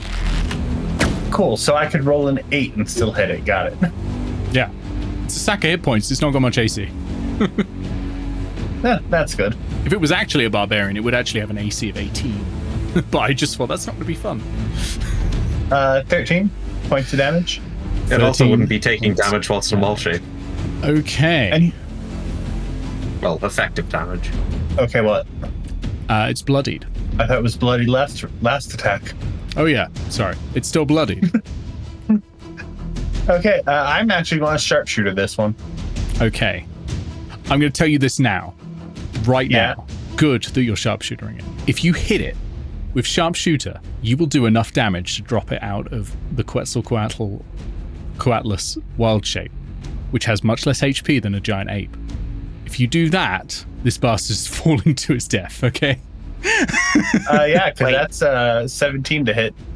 He can Wait, isn't he fly, an but Aaracokra? he's an owlin, but he's gonna get hit so hard, and having already wild shape wants to try and fly out, he's not gonna be able to do it. And even if you're regaining your composure to keep flying, you still fall a certain amount of feet anyway. Oh, yeah. What was the number, sorry, Or- Iris? Oh, that was 17 to hit for 24 piercing damage. That hits, and that does do enough piercing Nice. damage to take the dinosaur. So you're flying over and you just shoot downwards. The bolt or the arrow strikes the Quetzalcoatlus right in the head, and you see the wild shape collapse down to the original, like, still imposing looking owlin, but who suddenly looks for the first time frightened as plummets into the ground. Directive Tree 1 is the tallest tree in Skaventree. It's just fallen 500 feet. That's a lot of D6s. It is. Nick is going to the light and rolling the ball. I am. That is 20 d6s, I believe. You know what? I It's will- 20 d6s. I'm going to roll it because it's going to save time. 20 d6, 65. 73 when I rolled it, so we'll take mine. Okay. Which just takes it. And you will not believe how close it takes it, but it does just take it to its hit point maximum of 238. It dies. Congratulations, everyone. We have once again killed something with massive amounts of fall damage. Yeah, you did it. You Putting grounded in things in a it. high place if you don't want to be shot from them. The Absolutely. bane of corrupt politicians. So, Gargoyle. As the memory of these jubilant owlin and the storm around you collapses into your mind and you return to the bleak maelstrom, but this time with hope glimmering star-like in your heart. The Lich draws near, but for this perfect fleeting moment you don't fear it. It's just another tyrant trying to impose its will on others. This being of pure destruction is no match for the fierce, vibrant joy of creation, a joy you as an artificer know deeply. Darkness can be destroyed. It has to be destroyed. The Lich stops. The necrotic tempest rips bone dust from its skeleton that twists in the void like sand on the wind. It points a yellow, decaying finger at the four of you. From its gaping still mouth comes a rattling, diseased omen. Face doom, face ruin, face entropy. You're alone in the dark, wrapped in a fragile pinprick of light. The last surviving hopes of a world fast dying. Good luck, Guild of Icons. And we'll end there as we go to the final session with the Guild of Icons, the end. Time to mess it up completely, everyone. Final session, asterisk. We still got 2 more years. I can't learn. don't even joke Looks about me. that. No, all right? No. Cantlore Arc. Cantlore second year. I've still got the mirror. We can escape into the mirror run, guys. Oh, yeah. Oh, and I'm sure Gargoyle can build a time machine so we can visit it before it got blown up. This We is are just not- becoming the ending of Saints Row 4. We're not having that happen, okay? We're not having any of that happen. All right, it ends when it ends, okay? I've got a campaign 2 to run.